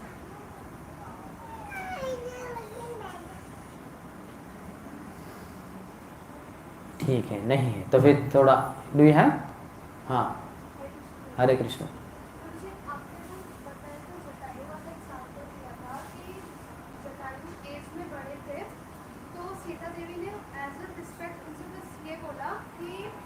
संदेशा पहुंचा दो। हमें क्या होता है, हम जब संकट, मैंने बताया थोड़ा बहुत लेकिन फिर भी तो बैठ जाइए आप। तो संदेश, हम जब संकट में होते हैं तो अगले वाले व्यक्ति का क्या स्थिति है वो समझ नहीं पाते हम। मैं संकट में हूं और सबसे बड़े संकट में मैं ही हूं, तो पूरे संसार के सभी लोगों को मुझे ही मदद करनी है बस। हमारे पहले से भोग वृत्ति है, सबको मुझे मेरी ही सेवा करनी है, और संकट में पड़ गए तो फिर और ही एक तरीके से यू हैव एक्सक्यूज, आपके वजह से कारण है कि देखिए मैं ऐसी स्थिति में हूँ, है ना, तो आपको मदद करना ही चाहिए वगैरह, समझ रहे। लेकिन सीता देवी इतनी, उसको कहते हैं संवेदनशील, सेंसिटिव है, उनको पता है इनकी उम्र बहुत अधिक है। तो ऐसे व्यक्ति को, हालांकि मैं इतने संकट में हूँ फिर भी मुझे उनकी मदद नहीं मांगनी चाहिए, क्योंकि वो बेचारे क्या मदद कर पाएंगे, इतने बूढ़े हैं वो। अब इस प्रयास में तो उनकी मृत्यु हो जाएगी, क्योंकि तो रावण तो तुला हुआ है मेरा अपहरण करने के लिए, और वो तो देखेगा नहीं ये वृद्ध एक कोई गीध है वगैरह, वो तो उनको जान से मार डालेगा। तो उन्होंने उनकी जान को खतरे में डालने का कभी सोचा भी नहीं। हालांकि उनकी जान खतरे में, उनका जीवन अस्तित्व सब पूरा खतरे में, लेकिन उन्होंने कभी भी जटायु को ऐसा नहीं कहा कि आप कृपया मुझे बताइए, बचाइए। ठीक है ना। Any other? पिताजी मैंने अपने दिमाग से काम लिया है कि वो वहाँ बताई नहीं है जटायु कि ऐसा कहेगा तो हमारे बहुत खतरा हो जाएगा। नहीं, उनके लिए खतरा हो जाएगा, जटायु के लिए। हाँ, तो इसलिए अपने दिमाग से काम ले तो क्या जो है, दिमाग नहीं कह सकते, वो हृदय, हृदय जब प्रेम होता है ना तो हृदय की बात आती है। क्यों संदेश भिजवाना ये बाबा कि राम जी को ही भेजा जाए। हाँ, आप कृपया, मैंने बताया पूरा, राम जी को ये संदेशा दीजिए कि ये राक्षस मुझे दक्षिण की दिशा में लेके गए, क्योंकि कोई और व्यक्ति है नहीं ना देखने के लिए, तो राम जी को कैसे पता चलेगा किस दिशा में गया है, कौन लेके गया, कुछ तो थोड़ा सा, कुछ क्या कहते हैं, थोड़ा इन्फॉर्मेशन, थोड़ा जानकारी के लिए। तो जब सीता जी उनकी शक्ति आराधना कर रहे थे राम जी, तो राम जी को संदेश शक्ति से पहुंच गया था कि वहाँ पहुंच गए। कौन सी शक्ति की बात कर रहे हैं? सीता कह रही थी जटायु से कि आप राम जी को केवल संदेश भेज दीजिए, तो संदेश जिससे भिजवाई तो उनको ऐसी आध्यात्मिक शक्ति से उनको संदेश मिल गया था राम को कि वहाँ पहुंच गए थे। नहीं नहीं आध्यात्मिक स्पिरिचुअल पावर नहीं नहीं नहीं, वो जटायु तो मारेंगे, फिर मैंने घायल हो गए, वो उधर ही रह गए, और राम जी और लक्ष्मण दोनों सीता की खोज में जाते जाते जाते कुछ समय के बाद जटायु के पास पहुंच जाते हैं। तो वहाँ जटायु अपने शरीर को, प्राण को त्यागते हैं राम जी की गोद में, लेकिन उसके पहले वो बताते कि ये राक्षस उनको दक्षिण दिशा में लेके गए। और फिर जटायु के अंतिम संस्कार भगवान राम स्वयं करते हैं, क्योंकि इन्होंने इतनी बड़ी सेवा की। तो एक सेवक होता है भगवान के पुत्र के रूप में होता है।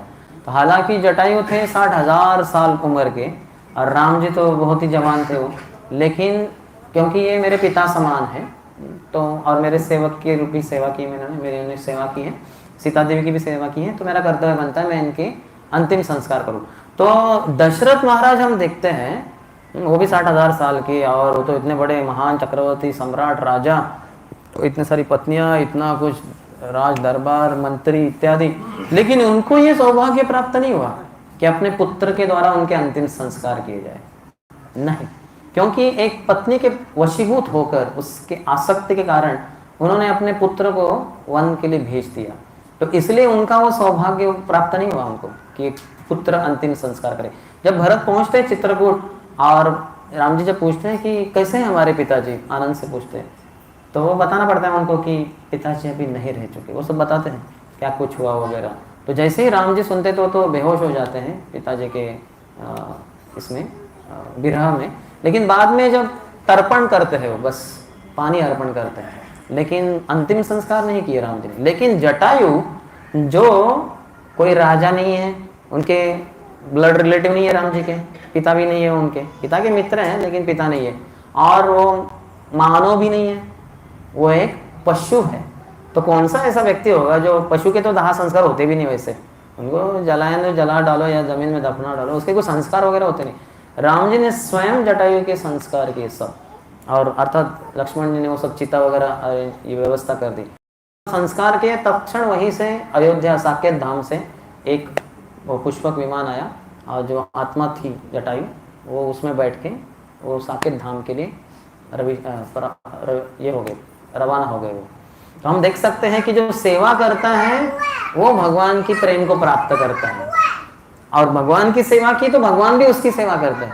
लेकिन हम भोग वांछा में लग जाएंगे, भोग इच्छा में, जैसे दशरथ, अतः दशरथ भगवान के शुद्ध भक्त हैं, हम उनके चरणों में अपराध नहीं कर रहे हैं, लेकिन इससे जो सीख रहे हैं हम सब कि कैसे होता है, वो भगवान अपनी लीला के द्वारा ही प्रदर्शित कर देते हैं कि किसको सौभाग्य प्राप्त होगा मेरे द्वारा अंतिम संस्कार या कुछ सेवा इत्यादि। अगर नहीं है वैसे तो नहीं वो सौभाग्य प्राप्त होगा, हालांकि वो हो सकता है उनके स्वयं के पुत्र क्यों ना हो। इसलिए सेवक के भाव में, सेवक के रूप में हमें सेवा देनी चाहिए, जिससे कि हमें भगवान का प्रेम प्राप्त होगा। और कोई प्रश्न?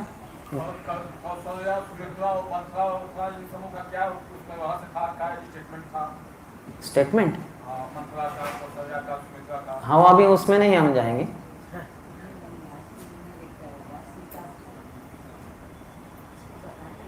और कोई प्रश्न है जैसा हमने चर्चा की जिससे संबंधित, जो जो हमने उपदेश सीखे या कुछ सीख सीखी उसके बारे में? यस माता जी, हरे कृष्ण। मेरा ये प्रश्न है, जैसे हम किसी की हेल्प करते हैं, अगर हमको जरूरत पड़ती है तो सामने वाले से वो हेल्प मुझे नहीं मिलती है, तो मन में एक बुरा लगता है, तो उससे कैसे ओवरकम करें? हाँ, उसको पता होना चाहिए हमें कि मैंने कुछ बुरे कर्म किए होंगे, इसके कारण मुझे उसका प्रतिफल मिल रहा है। तत्यनुकंपां सुषमीक्षमाणो भुञ्जान एवात्मकृतं विपाकं रुद्वाग्वपुर्भिर्विदधन् नमस्ते जीवे तयो मुक्तिपदे सदाय भाव। ये बहुत ही प्रसिद्ध श्लोक है। प्रभुपाद ने जब भी भक्तों के बीच में जो चर्चा की उसमें सबसे अधिक कोट किया हुआ ये श्लोक है, तत्यनुकंपाम, जो ब्रह्मा जी की प्रार्थना है। ब्रह्म विमोहन लीला के बाद जब वो ग्वाल बछड़े वगैरह लेके गए थे, उसके बाद जब भगवान उनको दर्शन देते तो उसके बाद भगवान को प्रार्थना जो अर्पण की 14वें अध्याय में 10वें स्कंद में, तो उसमें ये आती है 8वीं वाली। तो कहते हैं कि जो भी भगवान के भक्त होते हैं इस संसार में रहते हुए, जो भी कुछ दुख कष्ट इत्यादि आते हैं, उनके साथ अपमान हो सकता है या बहुत कुछ ऐसे गलत व्यवहार दूसरों के द्वारा, तो उसको वो स्वीकार करते ये सोचकर ये तो जो मैंने बुरे कर्म किए हैं, आत्मकृतम विपाकम। जैसे अगर मैंने खिचड़ी पकाई तो थोड़ा सा ध्यान हट गया, जो भी कारण था, पानी कम पड़ गया, जो भी है उसके कारण वो जल गई। जैसा भी भगवान को मैंने अर्पण कर दी ऊपर की, लेकिन जब मैं खुद ले रहा हूँ प्रसाद बाद में, तो वो जो जलन है उसका जल गई, वो उसका वो आप जानते कैसे होता है, वो थोड़ा वो जो भी है आप जानते हैं क्या, वो जो असली खिचड़ी वो इसके जैसा नहीं। तो जब हम ले रहे हैं उसको ऐसा लगता है कि ये क्या है ना? लेकिन मैं किसी को दोष दे ही नहीं सकता, क्योंकि किसने पकाई है, मैंने ही पकाई है, तो इसलिए मैं किसी को ऊपर क्रोधित हो ही नहीं सकता। तो उसी तरह से जो मुझे कुछ हो रहा है गलत मेरे साथ, वो सब मेरे ही कुकर्मों का, बुरे कर्मों का फल प्राप्त हो रहा है, तो दूसरों को मैं क्यों दोष दूं। रुद्वाग वपुर्भिर विदधन नमस्ते, विद रुद्र अपने हृदय, वाक अपनी वाचा, रुद्वाग वपु अपने शरीर के द्वारा, विदधन नमस्ते भगवान को नमस्कार करते हुए ऐसा भक्त जो जीवन जीता है, कभी भी किसी को दोषारोपण नहीं करता, उसके लिए रुद्वाग वपुर्भिर विदधन नमस्ते जीवेत यो मुक्ति पदे सदैव, जीते जीते ही मुक्ति को अधिकारी बन जाता है। मुक्ति उसका फिक्स हो गया, क्योंकि वो दोष ही नहीं दे रहा है किसी को, समझ रहे हैं। तो आपको ये समझना चाहिए कि ठीक है भाई, मैंने कुछ बुरा किया होगा। जैसे प्रभुपाद के साथ ही एक लीला है कि प्रभुपाद के साथ एक व्यक्ति बहुत ही क्रोधित हो गया और बहुत अपशब्द बोला उन्होंने प्रभुपाद से, और भक्त तो बड़े क्रोधित हुए, तो भक्त तो तैयार थे उसका पूरा क्या कहते हैं नामो निशान मिटाएं, और वो सब अमेरिकन, वो तो तैयार ही थे, उनके लिए वो सेवा बच्ची थी, इस्कॉन में उतना स्कोप नहीं था उसके लिए। तो ये मौका था, क्योंकि संस्थापक आचार्य गुरु महाराज प्रभुपाद के ऊपर ही इस व्यक्ति ने ऐसे, तो तैयार थे, लेकिन प्रभुपाद ने उनको रोक दिया नहीं, तो वो चला गया बाद में। तो वो जाने के बाद भक्तों ने पूछा, प्रभुपाद आपने हमें क्यों अनुमति नहीं दी, हम उसको पूरा पिटाई कर देते थे। प्रभुपाद कहे नहीं, मैंने पिछले जन्म में शायद उसका कुछ तो बिगाड़ा होगा, तो उसका ही फल आया, अभी वो नहीं मुझे कुछ थोड़ा कुछ शब्द कह दिया, तो आप चिंता मत करो। तो देखिए प्रभुपाद बता रहे हैं, प्रभुपाद ऐसा नहीं सोच रहे कि हम पिटाई करो इसकी, इस्कॉन का संस्थापक आचार्य हूँ, मुझे ऐसे गलत शब्द कह रहे हैं, और तुम भी क्या कैसे किस प्रकार के शिष्य हो, पिटाई करो इसकी, नहीं। तो हमें पता होना चाहिए कि हमें जो भी प्राप्त हो रहा है हमारे ही कुकर्मों का है, और अच्छा कुछ होता है तो ऐसा नहीं सोचना कि मैंने कुछ सुकर्म किए होंगे, अच्छे कर्म, नहीं, ये भगवान की कृपा है। इस तरह से, तो इस तरह से अगर आप अपने आप को इस संसार के जो मोह माया से बाहर निकाल पाए, विशेषतः अपने सूक्ष्म शरीर को, मन बुद्धि अहंकार को, तो आपको इस शरीर छोड़ने के बाद अगला शरीर, भौतिक शरीर लेने की जरूरत नहीं पड़ेगी। लेकिन ऐसा नहीं है तो एक शरीर धारण करना ही पड़ेगा, कंपलसरी है, क्योंकि आप इस संसार में ही अटके हुए हो, तो इससे बाहर निकले। भगवान 5वें अध्याय में कहते हैं भगवगीता के, पद्मपत्र इवाम भस ब्रह्मण्याधाय कर्माणि संगम त्यक्त्वा करोति न लिप्यते न स पापेन पद्मपत्र इवाम भस। जैसे जो कमल का जो पत्ता होता है वो कीचड़ में उगता है, लेकिन कीचड़ जो होते हैं उससे वो पूरी तरह से अबाधित रहता है, स्वच्छ रहता है ऊपर से। तो उसी तरह से हमें संसार में रहना है। जैसे कोई नाटक चलता है तो नाटक को हम बहुत गंभीरता से नहीं लेते, हालांकि जब कभी कभी देखा जाता है कि जब मूवी चल रहा होता है और वो हीरो और जो भी विलन का कुछ फाइटिंग हो रहा है तो कभी कभी लोग आप मारो उसको मारो, ऐसा वो उसमें जैसे प्रवेश ही कर जाते हैं उसमें, लेकिन वो असलियत नहीं है। तो उसी तरह से ये हमारा जो चल रहा है इस संसार में भौतिक जीवन, ये असलियत नहीं है। असलियत नहीं है, ऐसा नहीं कि आप नहीं है मैं नहीं हूँ, हम हैं, लेकिन ये असली जीवन नहीं है हमारा। हमने गलती कर दी, भगवान को छोड़ के इधर भोग की इच्छा से आ गए, तो ये सब दर दर की ठोकरें खा रहे हैं। तो इसको ही इसमें अटकते रहेंगे तो बहुत सारे हम भावनाशील हो जाएंगे। जैसे कुछ हो गया इस संसार में तो हम इतना गंभीरता से ले, ऐसे बोला ही कैसे उसने, हालांकि हमारे ऊपर नहीं, शायद किसी का झगड़ा, ऐसे कैसे बोला उसने तुम्हें, है ना, तुम्हारा तो कोई दोष नहीं उसमें, तुम्हें कुछ तो बड़ा कदम लेना चाहिए। तो हम यानी इस संसार की चीजों को बहुत गंभीरता से ले रहे हैं, इसलिए आपको इस संसार में आना पड़ेगा फिर से। जो समझता है कि ये संसार की चीजें तो टेम्पररी है, अतः इसका अर्थ ये भी नहीं किसी के साथ अत्याचार हुआ है तो हम जो पोस्ट पोजीशन में है उनको करना पड़ेगा। इस्कॉन मैनेजमेंट के अंतर्गत भी प्रेसिडेंट वगैरह है, किसी ने कुछ मंदिर के लिए हानि पहुंचाई, कुछ किया कुछ, तो उनको एक्शन लेना होगा। लेकिन जो बाकी अन्य सब है उनको ये संसार को गंभीरता से नहीं लेना चाहिए। जिसको गंभीरता से लेंगे वहां पहुंच जाएंगे। अगर इस संसार को गंभीरता से लेंगे आप, तो आपको इस संसार में आना पड़ेगा। अगर उस संसार और उस संसार के अंतर्गत चलने वाली लीलाओं को आप गंभीरता से लेंगे, आपको वहां प्रयाण करने के लिए कुछ तो सुविधा की जाएगी भगवान के द्वारा।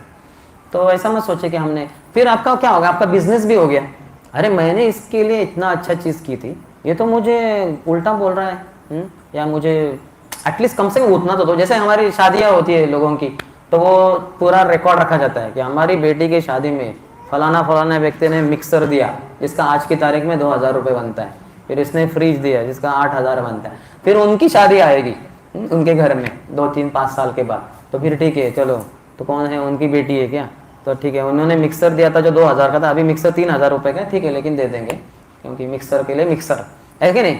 ऐसा कितने जनों ने देखा है, ये बचपन में मैंने ये सब कर चुका हूँ। मेरी बहन की शादी में पूरा रिकॉर्ड मुझे ही लिखा बोला था, मैं छोटा था ना, तो लिखो ये व्यक्ति, इसका जो है एनवलप पे लिखो 2000 रुपये, इसका 1000 रुपये, सब रिकॉर्ड रखना था।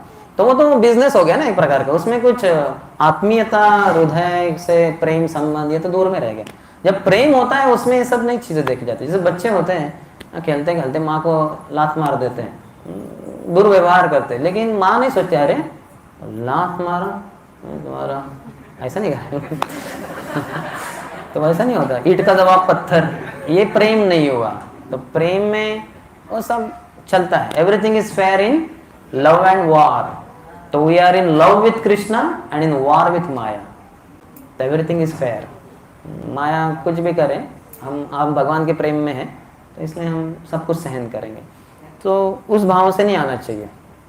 हम देखते ना बचपन, हम जब बड़े हो जाते हैं माता पिता को इतना कोई धन्यवाद देते कि मैं छोटा था या छोटी थी तो कितना कुछ गलत किया मैंने, माँ को बुरा बोला, ये किया, घर छोड़ के एक बार चला गया चाची के पास, 2 दिन के बाद आया, फिर भी माँ ने गले लगाया, है कि नहीं।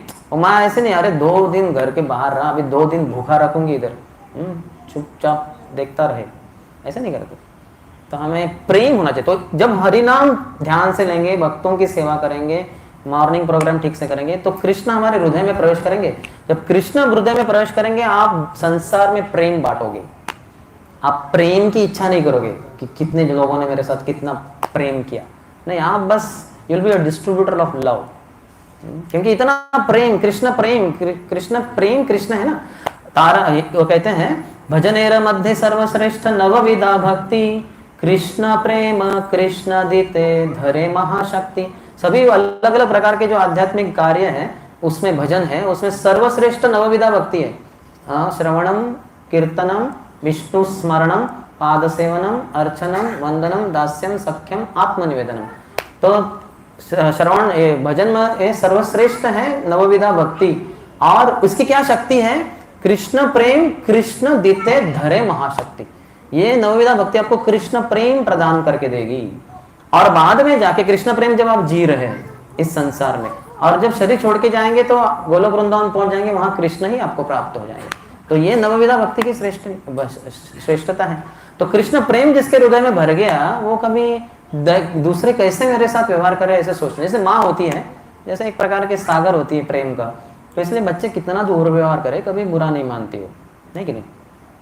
तो वैसे ही कृष्ण है, समुद्र है। हे कृष्ण करुणा सिंधु, करुणा के सागर है। वही करुणा सिंधु कृष्ण हमारे हृदय में आ जाए तो आपका हृदय पूरा प्रेम से भर जाएगा।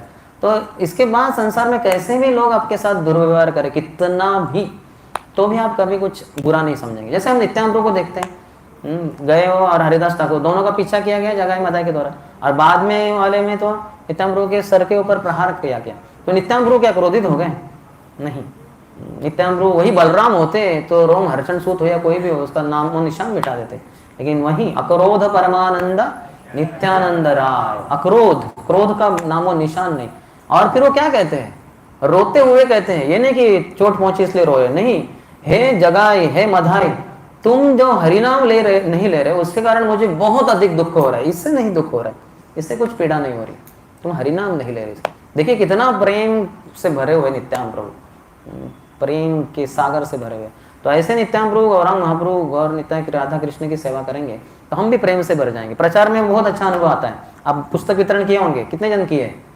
अब जाएंगे रोड के ऊपर लोग जब मैं ट्रेन में ये कहता हूँ, अभी यहाँ तो ऊपर चढ़ते तो बहुत मालाएं मिलती है, इसलिए मैं पुस्तक वितरण करता हूँ। पुस्तक वितरण करने जाएंगे ट्रेन में वगैरह, Hare Krishna sir, I am from ISKCON, और वो ऐसा विंडो सीट पे बैठा है ऐसा एकदम, और उसको यहाँ से हम बात कर रहे हैं, हरे कृष्णा सर, वो ऐसा एकदम जैसे कि बहरा ही है, अंधा ही है, आंखें तो खुली है उसकी।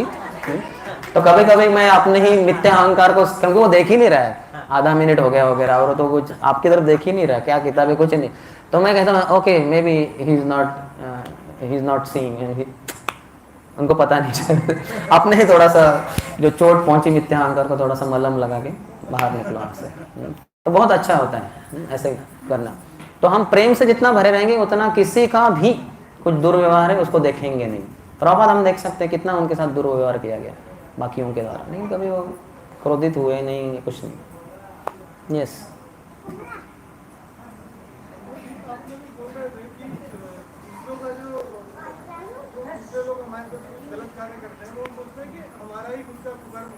पिछले जन्म का या इस जन्म का भी,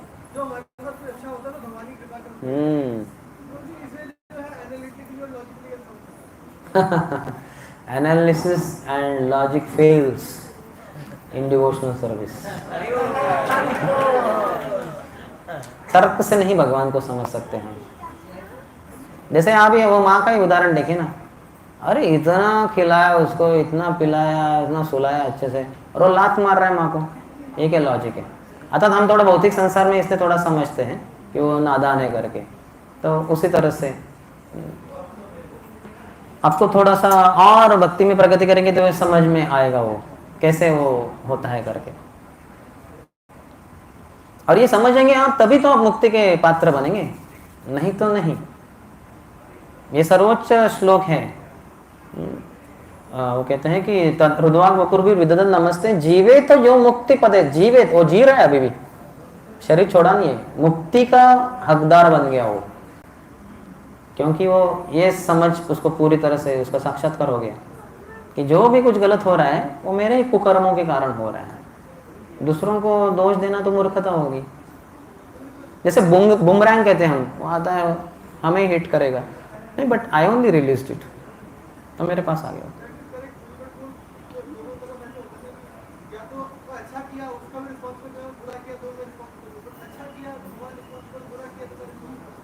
हाँ, तो क्योंकि आप क्रेडिट कैसे ले सकते हैं, फिर आप करता हम इति मन्यते हो जाएगा ना। जैसे मैंने खिचड़ी पकाई, इतना स्वादिष्ट थी, सब भक्तों उंगलियां चाटते रह गए, देखो सी मी सी माई ब्यूटी, कैसा क्या कहते हो रसोईया हूं मैं। तो आप अपने आप को ही फिर अहंकारी बन जाएंगे, आप विमूढ़ मूर्खता भी है। क्योंकि समझिए आप कितने भी, जैसे माता जी हो सकते कोई एक्सपर्ट कुकिंग में वगैरह, आप एकदम एक्सपर्ट कुक है लेकिन वो सिलेंडर में गैस ही नहीं है, क्या आपके गरम माथे के ऊपर वो चपाती रोस्ट करेंगे? गैस में, सिलेंडर में गैस ही नहीं है तो कैसे करो? What is the use of that expert cook? International cook है वो, वर्ल्ड फेमस, लेकिन वो सिलेंडर में गैस ही नहीं है, कैसे कुकिंग करेगा वो? और वही कुकिंग करना है फील्ड में जहां चारों तरफ एक भी दीवार नहीं है, तो इतनी हवा बह रही है उधर, तो कैसे कुकिंग कर पाएगा वो? समझ रहे ना? या फिर उसकी बहुत ही किसी करीब के रिश्तेदार की मृत्यु हुई है जो उसको बहुत प्रिय है, ऐसी स्थिति में वो कुकिंग ठीक से कर नहीं पाएगा। शायद नमक डालना भूल जाएगा या मसाला बहुत डालेगा उसका, क्योंकि चित्त स्थिर नहीं है। तो जो भी कुछ हो रहा है उसमें भगवान 5 तो कारण है ना, अधिष्ठानम तथा कर्ता करणम च पृथक विदा, दैवम ना अधिष्ठान वो जो स्थान है, तथा कर्ता, कर्ता का भी एक श्रेय होता है, 20% मिल जाएगा आपको 5 में से एक। करणम सेंसेस भी, पृथक विदा चेष्टा, अलग अलग प्रकार की चेष्टा है, और फिर दैवम परमात्मा। इनके पांचों के मिलन के बिना कोई कार्य होता नहीं। जैसे अभी हम प्रवचन दे पाए थोड़ा ठीक बुद्धि से, क्योंकि परमात्मा अंदर से मत्तः स्मृति ज्ञानम अपोहनम वो दे रहे। अगर वो बंद कर दे तो मैं अपना ही नाम भूल जाऊं। यहाँ आके कहेंगे कि सुंदर श्याम प्रभु, अभी आप उतरी नीचे, तो मैं बोलूँगा ये आदमी किसको बोल रहे हैं? अरे नहीं, आपको आपका नाम सुंदर नहीं, नहीं मैं कहाँ सुंदर श्याम, वो आपको याद ही नहीं रहेगा कि आपका नाम सुंदर श्याम दास है। समझ रहे ना, इतना लोग भूल जाते हैं। तो we have to always depend on Krishna, और कृष्ण को ही गुणगान करना है हमेशा। सब कुछ भगवान की कृपा, और जो बुरा हुआ उसमें सब मेरे ही गलती के कारण हुआ। ये अगर आप भावना विकसित कर पाए ये सही में, तो आपको इस संसार छोड़ने, ये शरीर छोड़ने का दूसरा देह धारण नहीं करना पड़ेगा। लेकिन सामान्यतः सभी लोग दूसरों को ही दोष देते हैं, फिर उनको दूसरा जन्म लेना ही पड़ेगा। Any other?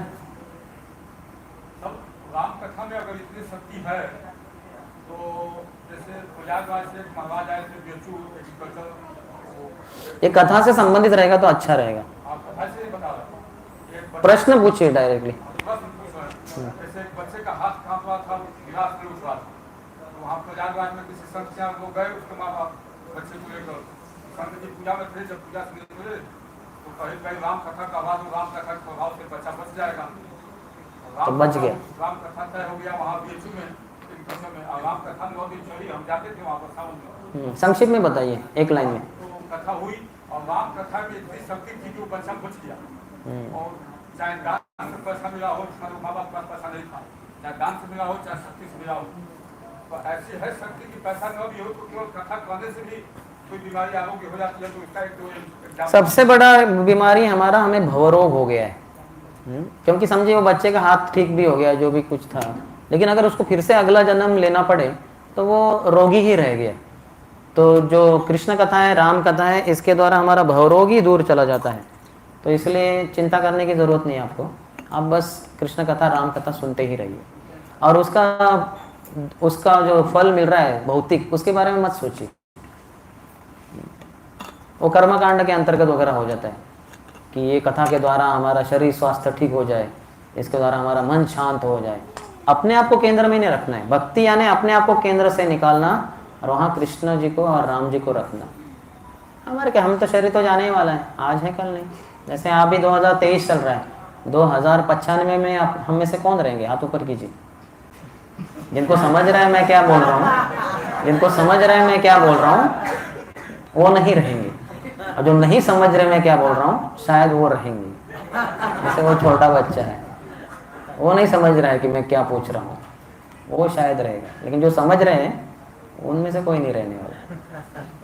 और हम तो नहीं क्योंकि तब हमारी उम्र शायद 135 वगैरह हो जाएगी बचे तो उतना तो होता नहीं किसी का। और कोई?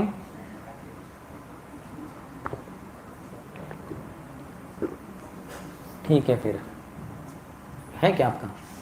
क्या वो जबरदस्ती आपका हाथ ऊपर उठा रही है? तो पूछिए। नहीं, इनका आपका बहुत हो गया ये माता जी का प्रश्न।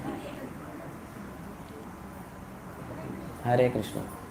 प्रभु जी, जब सीता माता मतलब भगवान जब वन में जाने वाले थे तो सीता माता भी बोलती है कि हम भी जाएंगे, फिर भी भगवान बहुत मना करते हैं कि आप नहीं जाइए, लेकिन वो भी फिर भी कहती है कि नहीं हम आपके साथ चलेंगे। तो ये तो आगे क्या नहीं, वो पत्नी धर्म है, पतिव्रता स्त्री का वो धर्म है।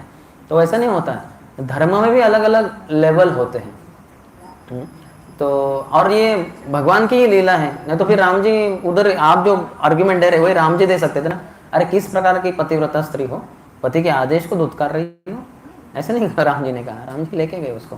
तो धर्म होता है। जैसे जब रावण आया तो रावण जब सीता का अपहरण करने के लिए आगे बढ़ा तो लक्ष्मण रेखा उसको पता नहीं थी, तो आग से जल गया, वो पीछे हो गया। अरे उसको तो, ये स्त्री को तो कुछ तो किसी ने रक्षा प्रदान की है, वो तो मैं तो जा ही नहीं सकता। वो थोड़ा इधर उधर से प्रयास किया, वो सब जगह पे है। तो उसने सोचा कि मैं अंदर नहीं जा सकता, इसको बाहर लाना होगा। तो बाहर कैसे लाएंगे? तो फिर उसने चाल चली, बोले हे साध्वी स्त्री, आप दान धर्म कर रही है, गृहस्थ आश्रम के अंतर्गत रहकर साधुओं को दान देना होता है, क्या आप साधुओं को अपने पास बुलाकर आदेश देकर आप उनको आप देंगे क्या? क्या आपको उनके पास जाना चाहिए? देखे ना कैसे चाल चल रहा है वो, क्योंकि वो नहीं जा सकता सीता देवी के पास, तो सीता देवी को बाहर लाना है उसको। तो सीता देवी अभी संभ्रम में पड़ गई, क्योंकि लक्ष्मण जी ने कहा था कि इस रेखा के बाहर नहीं जाना है, आपको धोखा हो जाएगा, आपको यहीं पे अंदर ही सुरक्षित है। तो उसके अभी लक्ष्मण जी आदि गुरु हैं, तो गुरु का आदेश है कि रेखा के बाहर मत जाइए। और गृहस्थ धर्म है कि साधुओं के पास जाके उनको दान धर्म देना होता है। ऐसे थोड़ी बोलेंगे साधु महाराज आ जाओ दान देती हूँ, ऐसे थोड़ी होगा, तो सही नहीं है, आपको जाना होगा। तो अभी ये भ्रम में वो ये जो चल रहा कॉन्फ्लिक्ट, उसमें सीता देवी ने सोचा कि नहीं, हम तो गृहस्थ हैं, गृहस्थ धर्म का पालन करना चाहिए, साधुओं के पास जाकर देना चाहिए।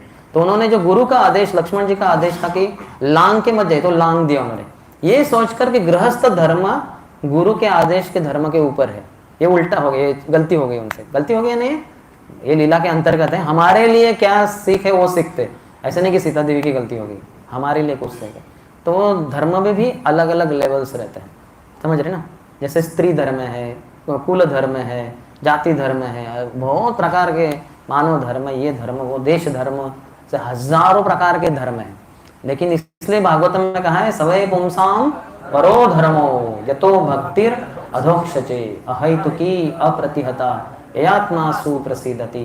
वही धर्म सर्वोत्कृष्ट है, सर्वोच्च है, जिसके द्वारा एक व्यक्ति जो भगवान कृष्ण की अहेतुकी, बिना किसी भौतिक हेतु या बिना किसी रुकावट के अप्रतिहता अव्यवहिता भक्ति प्रदान करे भगवान को, वही सर्वोत्कृष्ट धर्म है।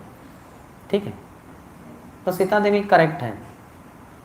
यस, हरे कृष्ण।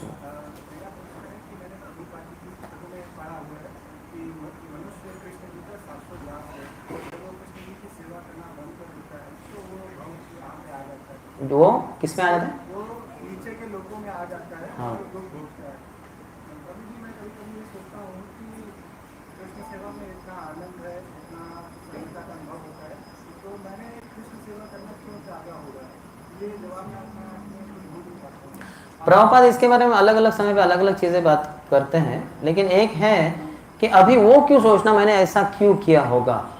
जैसे कि कोई समुन्द्र में गिर गया, अभी उसको वो डूब रहा है, उसको तैरने को नहीं आता, किसी ने तो रस्सी दिया है, भाई पकड़ो तुम, हम ऊपर खींच लेंगे। वो कहता नहीं, पहले मुझे जानना है मैं गिरा है कैसे, किसने धक्का मारा, पहले उसका मुझे सब ये करना है, फिर बाद में देखता हूँ। ऐसे नहीं, पहले आप बाहर निकलो, बाहर निकलोगे फिर चर्चा करना, या नहीं चर्चा की तो कुछ परवाह नहीं। तो इट इज, आचार्य ने बताया कि causeless unwillingness to serve the lord, एक तरीके से कारण है ही नहीं कुछ, लेकिन भगवान की इच्छा न करने की स्वतंत्रता है ना। जैसे किसी के सर के ऊपर बंदूक रख के नहीं कह सकते कि बोलो आई लव यू, तो बोलेगा I love you I love you I love you I love, ठीक है चलो शांत रहो ना, I love you I love you I love, अरे चुप बैठो, I love you I love you, तो इतना क्यों आई लव यू बोल रहा है? वो डर गया है कि गलती से ट्रिगर खींच दिया तो मेरा जीवन बर्बाद नाश हो जाएगा। तो वो ऐसे बंदूक के इसके ऊपर, नोक के ऊपर किसी को प्रेम नहीं करवाया जा सकता, उसमें स्वतंत्रता होती है। तो भगवान ने वो स्वतंत्रता दी है, जिसके अंतर्गत हर जीवात्मा को एक थोड़ी सी स्वेच्छा है, फ्री विल का यूसेज है। तो उसका जो मिसयूज हो जाता है उसको कॉजलेस अनविलिंगनेस से ही बताया गया है। तो हरे कृष्ण। और कोई? यस, हरे कृष्ण। जैसे आपने बताया कि हम जो भी कर्म, हमारे कर्मों के फल द्वारा हम जो भी भोगते हैं वो हमारे कर्मों का फल होता है। तो हमें जो भी मतलब अगर कुछ अच्छा होता है या बुरा होता है, वो कोई ना कोई माध्यम बनता है उसका। तो मतलब जैसे इस जन्म में अगर हमारे साथ कोई अगर बुरा कर रहा है, तो ये हम सोचे कि हाँ ये हमारे जन्मों के कर्म, मतलब किसी जन्मों का कर्म है जो हम भोग रहे हैं। तो जो अगर हमारे साथ कोई इस जन्म में बुरा कर रहा है, तो उसको भी अगले जन्म में उसी प्रकार का उसके साथ भी मतलब, हाँ, उसको तो भगवान सजा देंगे ही ना। मतलब ये तो एक साइकिल की तरह चलता रहता है। हाँ, गहना कर्मणों गति ही, कर्मों की गति बहुत ही गहन है, समझना भी बहुत मुश्किल है। जैसे अगर मैं अपना हाथ उठाऊं, क्यों उठा पा रहा हूँ मैं खुद ही नहीं समझ सकता। मैं कहूँगा नहीं मेरी इच्छा है, नहीं आपकी इच्छा से नहीं चलता सब कुछ। आपको पैरालिटिक अटैक हो जाए, आपकी इच्छा भी रही हाथ ऊपर करो, हाथ ऊपर नहीं कर सकते आप।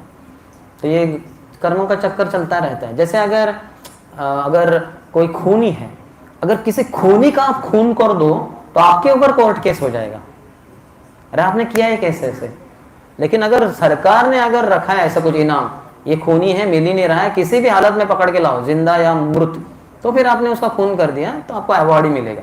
लेकिन अगर आपने ही ऐसा खून कर दिया उसका, तो आपने कायदे को हाथ में ले लिया, समझ रहे ना, तो आपके ऊपर ही कोर्ट केस शुरू हो जाएगा। अभी हम बोलेंगे नहीं वो तो खूनी था ना, हाँ वो खूनी था, लेकिन आपने उसका खून किया, आपको किसने वो अधिकार दिया। तो ऐसे ये बहुत कॉम्प्लिकेटेड होता है। वही तो भगवान कह रहे हैं अकर्मणश्च बोद्धव्यम गहना कर्मणो गति। ये कर्मों की गति बहुत ही मुश्किल है समझना। ये सब अजामिल की कथा वगैरह पुराणों में इसका पूर्व इतिहास बताया गया है कि इसका क्या क्या कारण है। जैसे अजामिल पूर्व जन्म में एक बड़ा नैष्ठिक ब्रह्मचारी था, तो वो एक बार स्नान करते करते वो गलती से गिर गया पानी में, उसको तैरने को नहीं आता था, डूब रहा था, बचाओ बचाओ बहुत चिल्लाए, कोई था ही नहीं आजू बाजू में, बेचारा डूबता गया अंतों तो करता। बहुत समय के बाद कोई तो एक आके उसको बाहर निकाला और उसको पूरा दबा दबा के पानी वगैरह निकाला, लेकिन ये बेचारा इतना समय पानी में तैरने को नहीं आ रहा था, तो ये पानी पी लिया तो बहुत कुछ बेहोश होके वैसा ही पड़ा रहा। तो समय बीतता जा रहा था, वैद्य को बुलाया माता पिता ने, अरे देखिए हमारे बेटे को। तो वैद्य ने देखा, बोले कि ये तो बहुत मृत्यु के पास में जैसे पहुंच गया, लेकिन मरा नहीं है अभी तक। तो बोले इसको बाहर लाइए बेहोश में। बोले नहीं बहुत मुश्किल है, तो बहुत समय से ये बेहोश है, तो कोई उपाय है क्या। बोले उपाय तो कुछ दिख नहीं रहा, एक ही उपाय शायद काम करे, क्योंकि ये पुरुष शरीर में है। अगर कोई लड़की स्त्री कोई आके इसको हाथ को पकड़ के इसको थोड़ा सा दबाए वगैरह, थोड़ा आलिंगन करे, तो शायद जैसे काम वासना सुप्त रहती है वो हो जाए। काम करे न करे मुझे पता नहीं, लेकिन एक उपाय अगर काम करे तो फिर माता पिता भी व्यवस्थित है, क्या करे, बच्चे को लाना है होश में।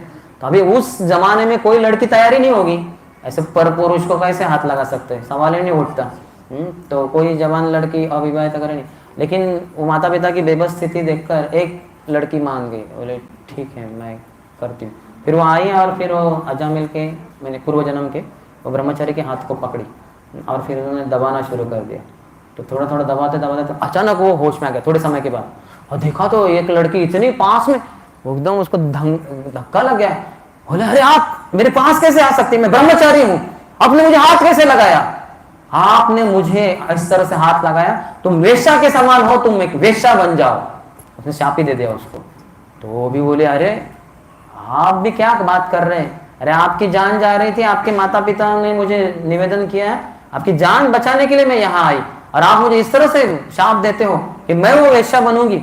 तो मैं शाप देती हूँ आपको, मैं ही वो वेश्या रहूंगी जो आपका पतन के कारण बनूंगी। समझ रहे हैं, तभी ये सब वो कॉम्प्लिकेटेड तो पिछले जन्म अगले, ऐसे बहुत सारे पुराणों में कथा है। जो मुचुकुंद है जिनको भगवान ने, जिनके द्वारा कालयवन का वध करवाया गुफा में, तो वो उस जीवन में भगवत धाम नहीं गए, भगवान ने उनको आशीर्वाद दिया आप चिंता मत करो, आप आपकी भक्ति करते रहो, अगले जन्म में ब्राह्मण परिवार में जन्म होगा और फिर वहां आपको मेरी कृपा प्राप्त होगी। तो ये ब्राह्मण परिवार में अगले जन्म में जन्म लिए हुए ये पुंडलीक बनते हैं। हमारे महाराष्ट्र में बहुत प्रसिद्ध भगवान विट्ठल के भक्त है पुंडलीक। तो पुंडलीक बने और बड़ी लंबी कथा है, लेकिन वहाँ भगवान कृष्ण रुक्मिणी के साथ आकर उनका उद्धार भी करते हैं। तो ऐसे बहुत सारे कनेक्शन है, लेकिन ये मैंने पॉजिटिव साइड बताया। वैसे ही नेगेटिव जो आप उदाहरण दे रही थी कि जिसमें किसी ने गलत कर दिया, फिर उसके साथ गलत हो गया, उसका अभी कर्म साइकिल शुरू हो गया, तो ऐसा है। जब तक भगवान का आदेश न हो तब तक हम कर्म साइकिल को उसमें इंटरफियर नहीं कर सकते। जैसे अर्जुन ने भगवान के आदेश पे हजारों लाखों सैनिकों को, लोगों को मार दिया, तो उसमें उनको तनिक भी कुछ कर्म जनरेट नहीं हुआ, उनको कुछ भी पाप नहीं लगा, क्योंकि भगवान का आदेश था मारो, सब अधर्मी है, मारो तुम। और कर्ण तक को यहाँ तक कि उसके जो क्षत्रिय नियमों के विरोध में जाके भी मार डाला भगवान के आदेश के अनुसार।